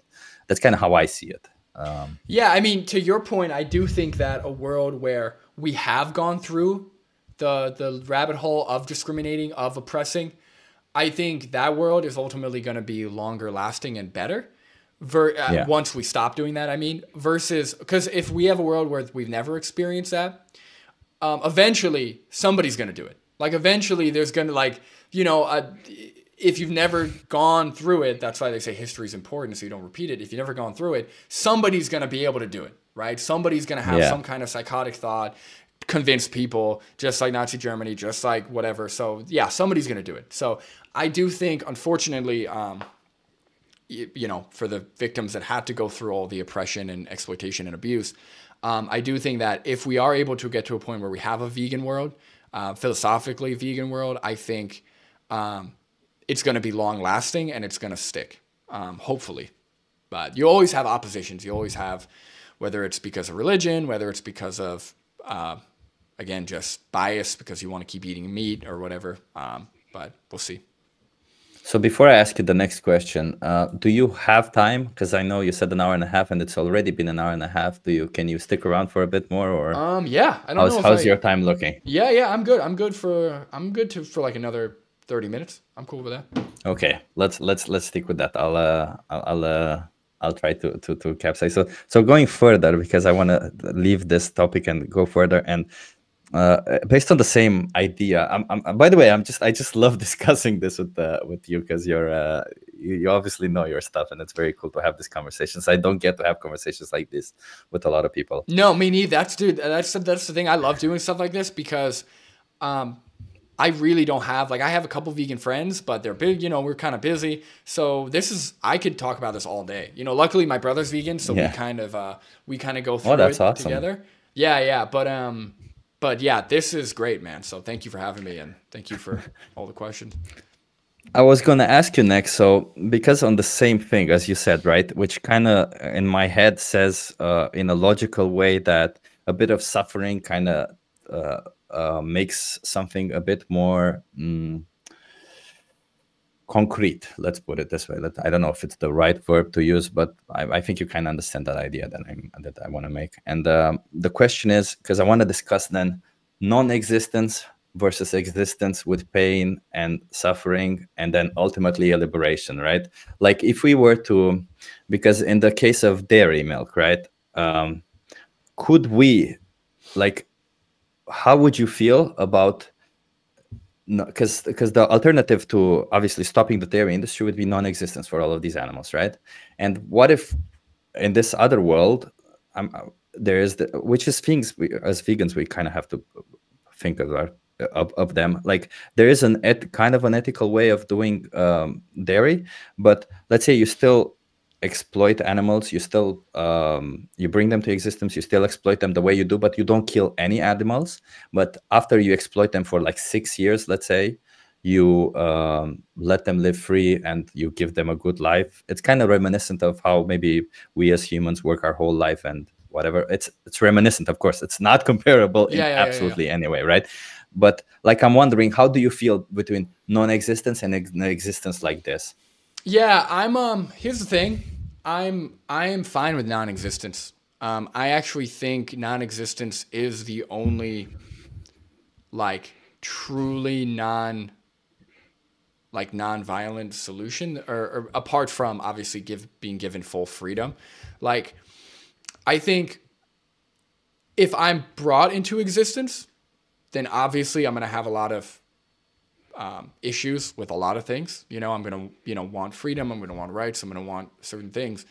But if I was never born, I would never know, right? I would, presumably obviously I'd have no knowledge of any of this, right? So for me, I like living. I like my life now that I'm here, but there is also tremendous amounts of suffering and abuse and horrible circumstances. And I'm fortunate enough to have, compared to people I know, have one of the better lives. But a lot of people that I know have had suicidal tendencies. They've had a lot of horrible things that have led them to dislike their life and dislike living at times more than appreciate it.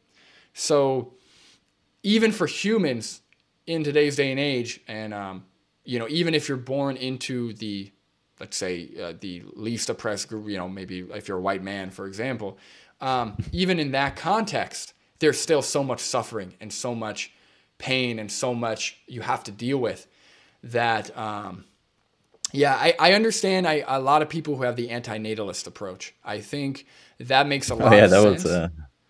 Yeah, that was a question from CDA actually. Are you an anti?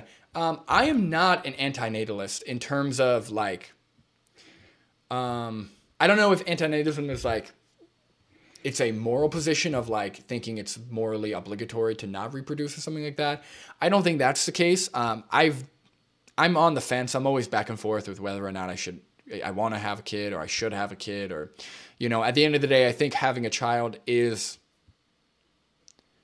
mostly rooted in personal gain. And like, I want to say, like, I know people always say that having a kid is selfless. I don't buy that. I think people have kids for selfish reasons, whether it's to have somebody to take care of, whether it's for enjoyment, whether it's for whatever.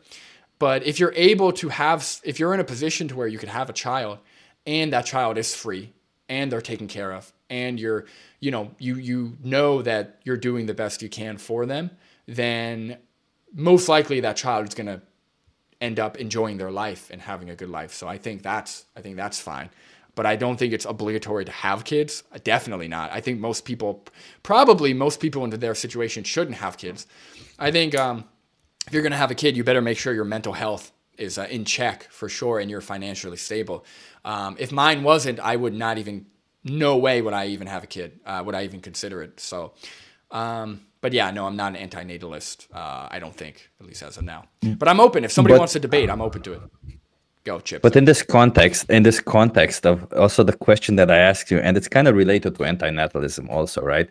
Because in this context, if you imagine a being that would somehow live all the lives that all of the humans live, and if that being, you were to ask them, what is better? Because that's kind of what I was going with my question. What do you think is better? Non-existence versus existence with some pain, but then let's say pain and suffering, but also so good. And also in the same regards, right? Like, let's say these animals are exploited for 6 years, but then they get 14 years of living nicely, right? And in their own paradise, whatever that paradise is for animals. I mean, I guess the question is, well, one, how do you quantify what is good and what isn't, like, right? Suffering versus worth living. And I guess kind of that's also the argument for natalism, right? Because even if you do bring a child into this world, that child will also be subjected to some form of suffering. And even if you, socially speaking, that child will still have a good life, they will still suffer because maybe they're not accepted. Society's shit. Who knows? Yeah, there's always something. There's always something. That's the thing. There's always Existence something. is always a duality, right? Or like a push and pull. I don't think the comparison should be existence and non-existence. I think the comparison should be like it should be like a ratio of like 80% well-being, 20% suffering, and vice versa. The problem is non-existence is kind of the neutral position. Like, non-existence isn't like, when we're talking about animals, we're like, in the context of animals, we're breeding them into existence. In the context of humans, we're breeding with each other and bringing people into existence. That's an action, right? Non-existence is an inaction. And whenever there's an inaction, that's like the neutral position, is not acting, right? Not making a decision, or not, so when it comes to non-existence, I don't think we can say what's better. Like, because if you're not existing, you have no comparison. You have no context. You have nothing to measure up. I can't tell you if not existing is better than existing because I've never understood non-existence. I've never felt non-existence. I've never, I don't remember what I was, when I was a sperm in my dad's balls, I don't remember that, like, that's the thing is, I think when it comes to animals, the problem is, right, even though your scenario of, okay, we breed them, we impregnate them for their milk, their babies get to live, they all get to live 6 years after, then they go on their way. I don't think we can set a precedent that, like that, in that context, we're setting a precedent that it's okay, it's morally fine to breed sentient beings into existence solely for our gain. I just don't think that's going to be a good precedent, because if you look at it in the human context, like, let's say I bred a child, right? Let's say I bred a child into existence, my own child. So it's not even forcing other people to breed. I bred my own child into existence. because I wanted to exploit them for 6 years, right? I would sell them into prostitution, or I would sell their hair or whatever. I'd make money off them for 6 years, and then I let them like be free, and then I stop. Nobody would ever accept that, even if that child, after 20 years of living, would say, you know what, I'm glad I was born. I'm glad I lived. Even though the first 6 years was hell, I'm glad I lived. Nobody would accept that as a precedent, right? We don't accept like a standard of, okay, even though the individuals might say existing is better, or they're thankful for their existence, it's okay to treat them however you want for the first 10 years of their life, right? Nobody would accept that, and I don't think they should. I think we should always strive for higher percentages of well-being if we're going to bring individuals into existence. I love what you said there, because you're right. This is an inaction, right? And non-existence is an inaction, right? There's never a choice, as you put, between non-existence and existence. It actually kind of makes me think a bit deeper into all of this. So that means that, theoretically speaking, like morally or ethically, there's no ethics or morals because it's a non-action, right? So there's no way of saying if it's more ethical to not bring them into existence versus to bring them into existence. All we can do is say that it's unethical to bring them into existence and do what we do to them, right? That's what I would say. I would say that because it's tough, because I think when it comes to debating like what's more, at least with our own species, right? What's moral when it comes to reproduction? There's a lot of factors. Like I know a lot of antinatalists, they go into, well, when you bring another person into existence, that's another person damaging the planet. That's another person taking resources away. And like, again, it gets tricky, because I think like competition for survival, I think resources and the planet, I don't think there's anything inherently immoral about like environmental destruction, if that makes sense. And I could explain that a little bit. Like, I think when it comes to morals, what ultimately morals are looking at is how we treat others while they're existing, right? So how we treat others, what precedents we have set in place for the treatment of others right now that are currently existing, right? So if the planet doesn't exist, right? Let's say in 10,000 years, the planet is gone, and it can't sustain any more life. There's nothing immoral about that, right? If there's no life, there's no life. There's nothing immoral, because it's essentially, again, an inaction. If we're going to continue having people, I would want the planet to be there. I would want us to all have a safe and healthy place to live. But just having no life somewhere is neither moral or immoral. I would say it's neutral. Okay, and by that logic, I'm going to go to that next thing, and I think this is the final. I don't know, hard questions, I guess. So you're familiar with the trolley problem, right? Obviously, there's a trolley going towards 5 people, and you can pull the lever, and then the trolley goes towards towards another track where there's one person tied, and you kill that one person, right? In this context, if you think about it, that means that you letting the 5 people die is okay, right? Because it's a non-action. You don't participate in that whole system. You're just observing. You're right. You're not pulling the lever. Whereas when you're pulling the lever, you're actually doing something immoral, because you're killing one person that wouldn't otherwise die, right? Or what's your take on the trolley problem? I guess that's kind of.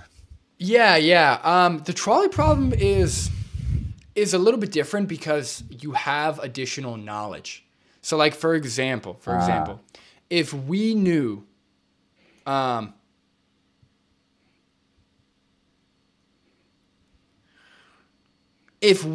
that non-existence was, what's a good example? Okay. Well, no, to stick to the trolley problem, here's the thing. That's a tough question. And it's a tough question, because here's the thing, right? If you see somebody getting robbed, right? If you see somebody getting mugged, you have a choice. You can go try and stop it, or you can observe it and not do anything, right? Do I think that somebody who doesn't do something when they see someone getting robbed is doing something morally wrong? No, I don't. I think they're doing something that the other person would prefer them not to do, right? Or the other, or like, I think they might have looked back on it and said, you know what? I should have helped that person. You know, I didn't need to.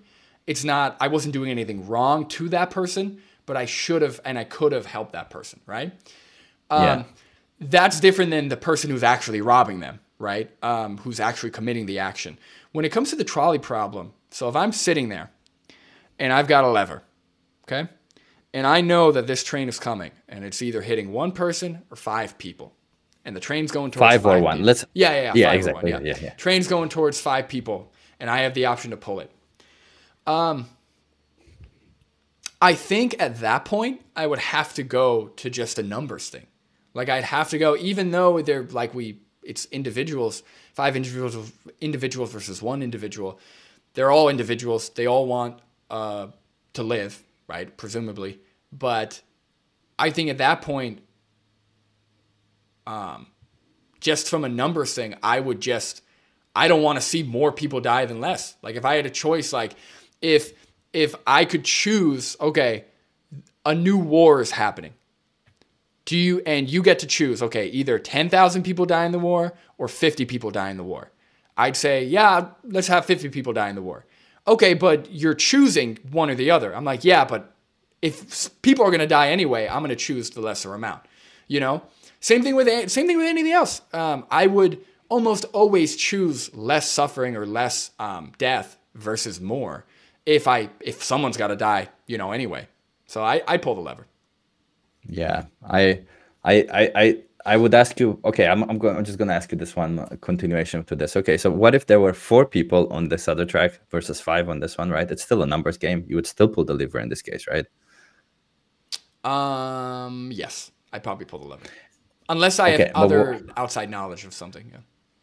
Let's say those 4 people being that you could otherwise kill would be old people. They would have 10 years each to live at most, right?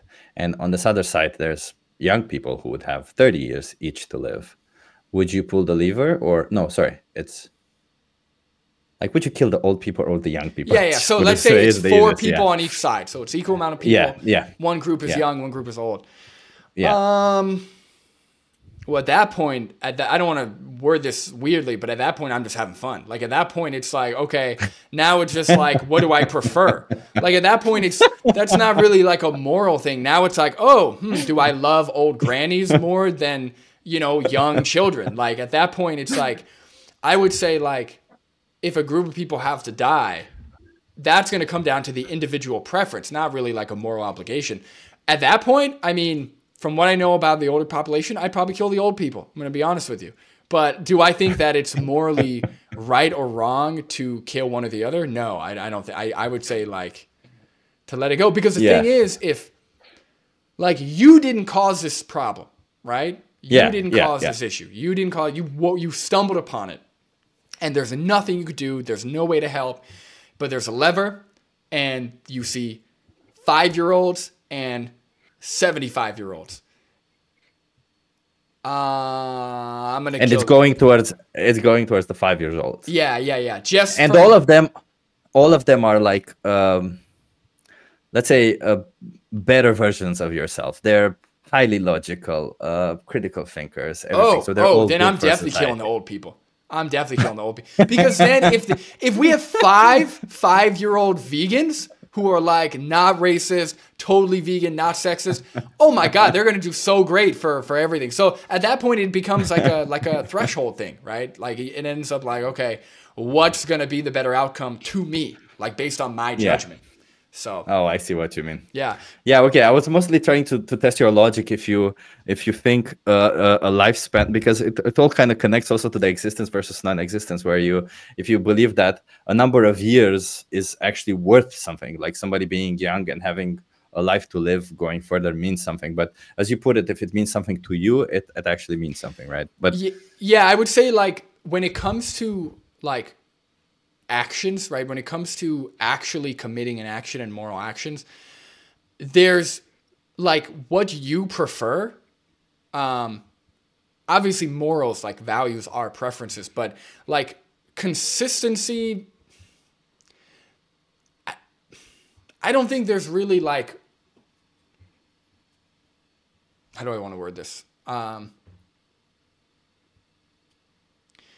So like when it comes to if I wanted to discriminate against against women, let's say, right? I wanted to commit an action of discrimination against women. Then we have to take into account the victim. We have to take into the account the other person who's experiencing that action, right? Yeah. And that's where, you know, argumentation and morality and all that comes into place.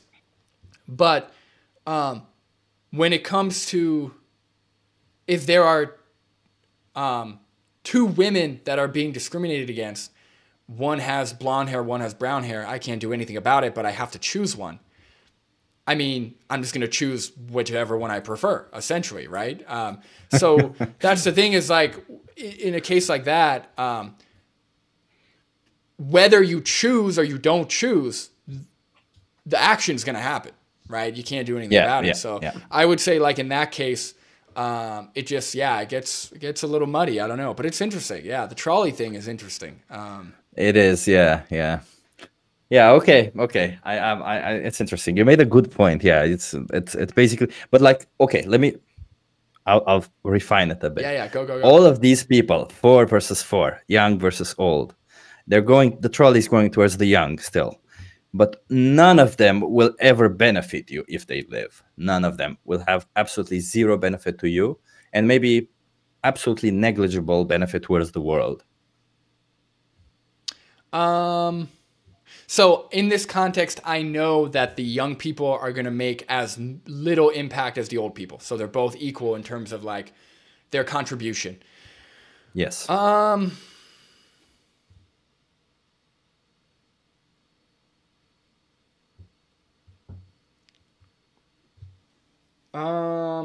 Honestly, like, okay.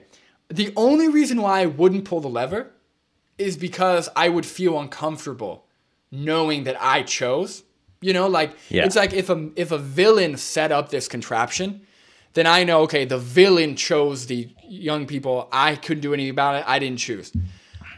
But yeah, I guess if both, but I don't know. I still have a preference. Like if it was like, okay, I got to choose one, I might just kill the old people. Again, I don't know. You just, at that point, both of them, they're 4 people are going to die no matter what.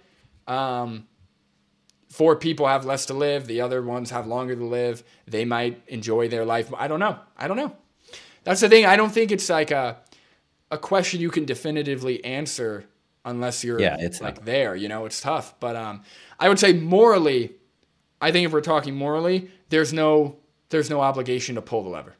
I think whether you pull it or you don't, I think you're fine. Yeah, and I'm with you on this one. I don't think, first of all, I don't know if I would also pull the lever.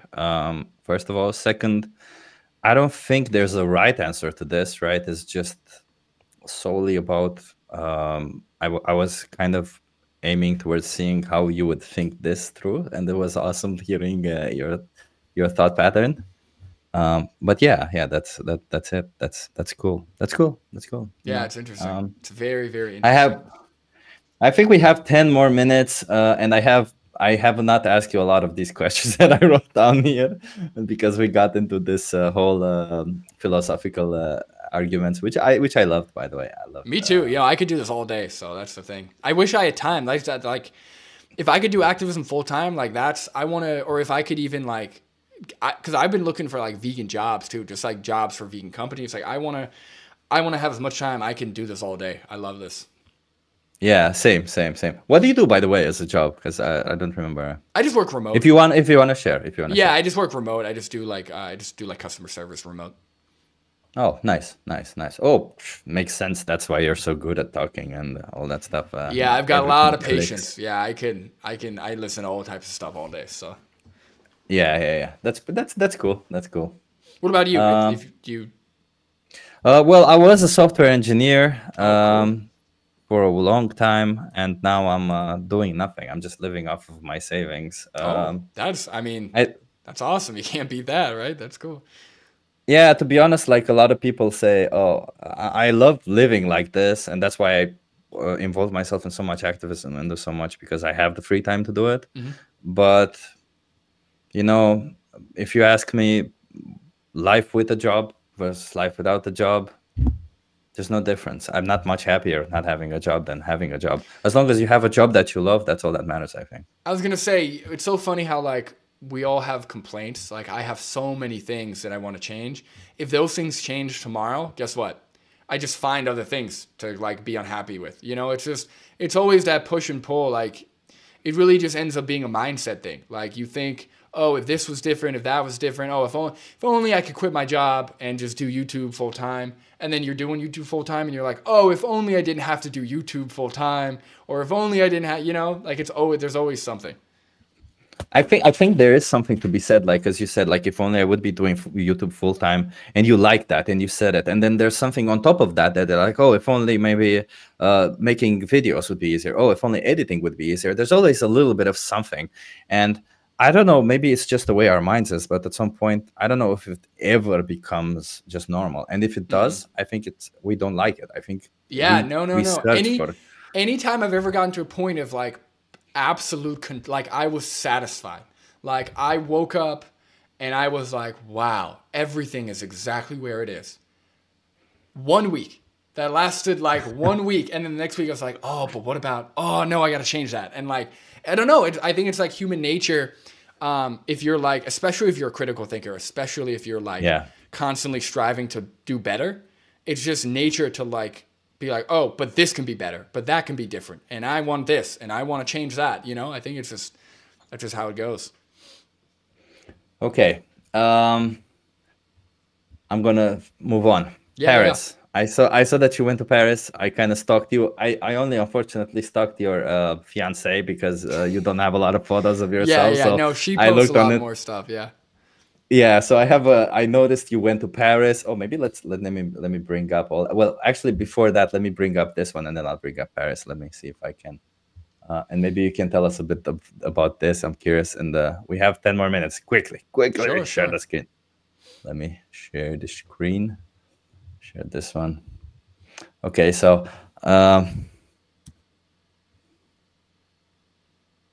okay, tell us about the Red Rocks Yoga and. Yeah, no, we went to Colorado for like a family trip. My family, we all met up in Colorado, and it was great. We did a bunch of hiking. The yoga was cool. So you're in that Red Rocks amphitheater, and they do like a morning yoga class. There's like a lady with like a speaker, and she was doing all types of stuff. So Julia's, I'm not really that much of a yogi. I like yoga. I was gonna ask you. Yeah, I do a lot of stretching, but Julia really, she's actually certified in yoga teacher training, so she does a lot of yoga and stuff like that.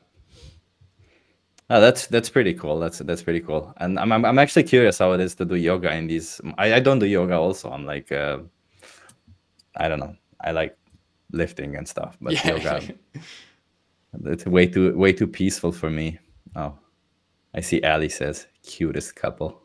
Thank you, Ali. What else I was going to ask you? Yes, you went to Paris. How did you find the vegan scene in Paris? Was it better? It was fantastic. Yeah, that's the thing is like Paris, I mean, they're known for their butter and their cheeses and different stuff you hear, but there's actually a lot of great vegan food in Paris. I'm going to be honest, mostly baked goods were the best. I mean, their vegan baked goods are like crazy. Like I highly recommend it. The vegan food we got, it was good. Like they had some, oh my God, all that was vegan. It was so good. Like you can't beat the baked goods. We got some food. The food was okay. A lot of the mock meats, I mean, definitely was behind what we have here in the US.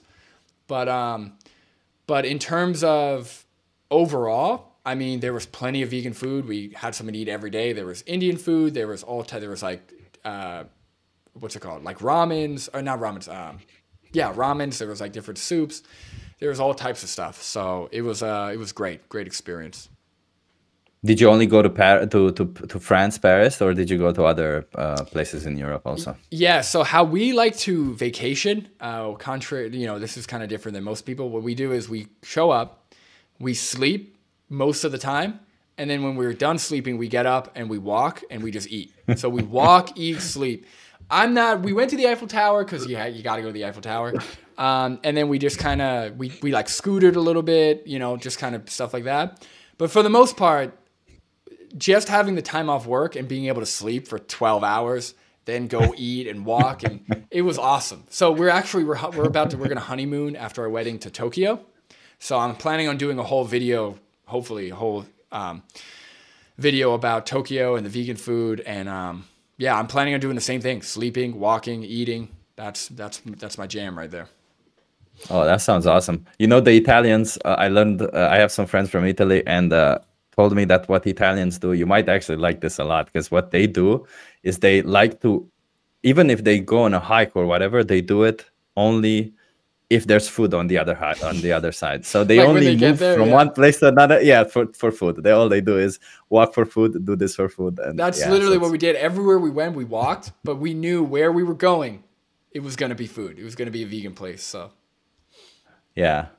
I mean, yeah, you know, like, awesome. That's awesome. If you're ever in Amsterdam, man, I think the vegan scene is better in Amsterdam than oh, I'll Paris. let If you you know ask me. if we ever go to Amsterdam, you'll be the first person, Chip. Yeah, yeah, that's um, yeah. I mean, I guess I have a couple more questions, because you said, but I don't want to take too much of your time. I know you have your thing going. I'm sorry for the chat if we haven't interacted with you too much. Yeah, if Is there's there anything, something you? oh, go ahead. Yeah, go on. Sorry. No, I was gonna say if we want to look at some of the comments or something, I'm cool with that. But what were you gonna ask? No, I mean, I was gonna ask you if you're.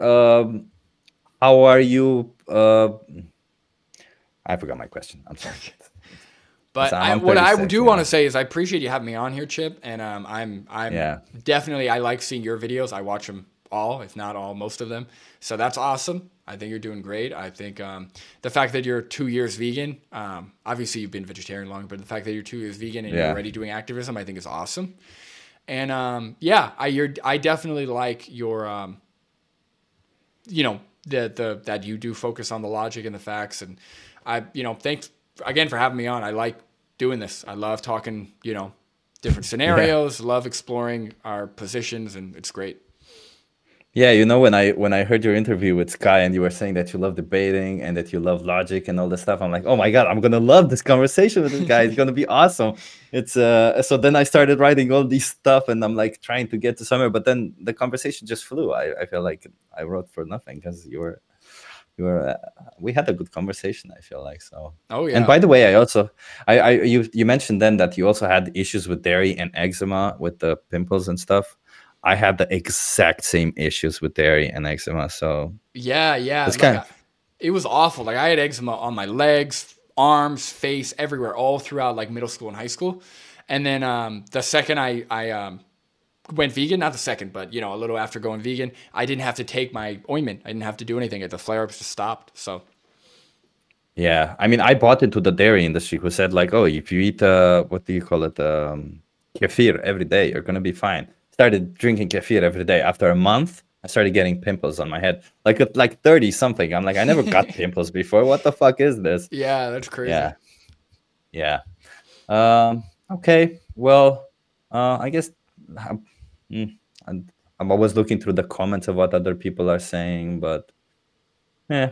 Have you seen Soul, by the way? Do you like to go to movies? Do you like to? Oh, I'm a big movie guy. I'm not that big of an animation guy. If that's yeah, the animation. My partner Julia, she loves animated movies. She loves Soul. She keeps telling me to watch Soul. Yeah, So yeah, it's a really good one. I will It's check it good. out. Yeah, but no, I like regular movies, I guess. But animation's cool. Nice, nice. Is there any movie that you find really nice and would say, not necessarily related to veganism, obviously. Like I want to ask what's your favorite movie, but like just name a title that you would, if you would, if you would only meet one person and they would have to watch only one movie their whole life, which movie would you tell them to watch? Ooh, that's hard. One movie. Well, okay. I'll because I categorize movies typically by directors, because one movie's hard, but like if I had to pick one director and somebody watched their whole discography or like their whole filmography, I really like Paul Thomas Anderson. He did Punch Drunk Love. Ooh. I'm blanking. Oh, Magnolia. I mean, you're Licorice. you're clearly Yeah, he you're did a clearly a guy lot. who's I'm into like cinema blanking and on. stuff. Yeah, I'm blanking on all his movies right now. But I've seen them all. I promise. I'm not a poser. I do love Paul Thomas Anderson. I think because I like romance. I find myself more of a romantic. So he combines like humor with really good like aesthetic with romance usually, but it's usually a little bit twisted. So I really like his directing. The recent movie I saw in theaters, I don't know if you've seen it, Chip, or anyone, but Poor Things with Emma. What is it? Emma Stone? Yeah, Emma Stone. Poor Things, yes, yeah, Punch Drunk, yeah. But Poor Things is really good. If you guys haven't seen Poor Things yet, it's directed by Yargos Lanthimos, I think. He's like a Greek director. He's easily becoming one of my favorites too, but Poor Things is awesome. Awesome, Poor awesome. things. Yeah, like one of the better movies I've seen in forever. Like really, really good. 8.4. Wow, that's Yeah, and Yorgos Lanthimos also directed Killing of a Sacred Deer and The Lobster. So great. He's also like definitely one of the newer ones that I love too. oh, that sounds awesome. What's not to love about this? Yeah. Sounds Just okay. a heads up, if you go see Poor Things, a lot of new. It's the most like more nudity than I've seen in any other movie ever. So just a heads up. You're drilling through gold now. Oh, perfect. Now Chip's on you, board. you Chip's struck going. gold. No, I'm good. I'm good. I'm good at that. I think nudity. Actually, I honestly like nudity in a movie because I think it makes it more Authentic. yeah, more authentic. It really does put it more into reality Yeah. because fuck it, nudity is part of life. What Yeah. And deal with it? nobody has sex with like the sheets all the way over themselves. That's weird. Like nobody does that. That's not true. Yeah. So that's always funny. Oh yeah, that's always. And do you get male nudity also, not just female nudity? Oh, you get more male nudity in this movie than I've also ever seen. A lot of male nudity, a lot of female. There's a lot of penis in this one. So Yay! I like that. Sounds good. It's good to compare. Not, no, just kidding. No, of course, of course. nice. Well, I think we're out of time. Thank you, Brandon, for coming here. I had lots of fun. Everybody, I'm sure everybody who's watching this is already following your channel. If not, let me just put it in the chat right here. It's an amazing channel. Thank you, man. I appreciate it. I'm only getting started. I like this summer. I want to post like every other day. I want to just get them out there. I want to keep pushing it. So I'm excited to see what happens with the channel, with the content. I've got a lot of ideas. So you know, if my goal is to get the message out there as much as possible. So I think with people like you, people like me, people like a lot of the other, like Lucy, like a lot of the other channels we've seen that are coming up, it's only going to help and it's only going to add more. And hopefully this is the start of like an even bigger movement. So I'm excited. Yeah, I'm also super excited. That sounds awesome, and I'm always looking forward to your videos. Whenever you make a video, I gotta warn you, I don't watch it the first time I see it because I think the hours that you post are not always the hours that I want to watch it. Yeah. But your videos have a special role in my life, as in I watch them when I eat. And when I eat, I watch things that I like. That's the highest compliment. Yeah, I only That's the watch highest things that I like when I compliment. eat. So Yeah, I exactly. appreciate that. Yeah, that's the best Yeah. compliment I could get. So thank you. Yeah. I love the debates. I love the way you post things. So I love it spins my wheel a lot of the times, which you don't get a lot on YouTube. So even if you do change the style, I hope you do get to keep that because your way of thinking and exposing that through your videos is awesome. So Don't worry. No. There's still going to be plenty of confrontation, plenty of debunking. You don't have to worry about that. So we'll see. Thank you. And I'm gonna repost this on my channel at some point. So yeah, I'm just gonna announce it, but I also put it. Anybody who isn't following Vegan Power Lab is the channel name. please Yeah. follow Vegan Power Lab. That's the he's got great stuff too. A lot of good street activism. And I also have some really nice plan, but I think I'm just gonna sell out and go more fun stuff and towards veganism. Well, sell out. I mean, like I'm gonna try approach it in a more fun way to get just to make it less serious for some people. Oh, That's dude, kind of my plan. that's what I've realized. Like that's why me and Julia started doing the reaction videos.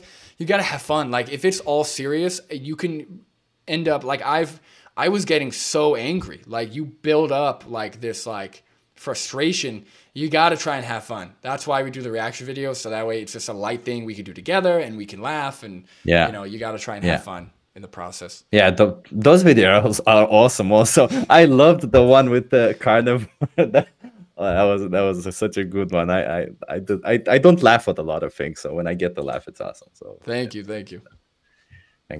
Okay, well, thank you everybody for being here. Thank you, Brandon, for being here. Subscribe to me, subscribe to him, subscribe to everybody who's vegan. Don't subscribe to anybody else who's not vegan. Yeah, like this, comment, go on Brandon's channel, watch everything that he posted, like and comment everything that he posted, like and comment everything that I post. I don't know, just do all that. You know, it's good for the vegan movement. And also give, like, I don't know how you feel, Brandon, but I like to tell people, please also, if you have suggestions on how to make videos better, or how to make the conversations better, I don't take offense in somebody telling me, oh, maybe you could have done this that way, or just tell me, you know, I we love want to get feedback. better. Yeah, That's any constructive criticism, I usually respond very well. Like I'll always respond like that's a great point or something. Like, so don't be afraid to comment any mistakes I make, or any, as long as it's constructive. You know, obviously if you're just being a dick, you know, don't do that. But if it's actual good feedback, I'm totally open. You know, so that's great. 100%. Okay, well, thank you, Brandon. I won't keep you any longer. Thank you, everybody. Well, actually, Brandon, just stick around for 2 minutes after I end the stream, just so we have a goodbye, a nice goodbye. Sure. I'll just goodbye, everybody. Brandon, is there anything else you want to say to everybody before we go? No, thank you for all the support. So, you know, on my channel, on Chip's channel, that's great. I really do appreciate it. I was gonna be doing this no matter what, whether I got support, whether the channel grew. So this is something I enjoy and I think is important, but I appreciate all the support. And yeah, if you're not vegan, go vegan, please do it. That's it. 100%. Thank you. Bye, everyone.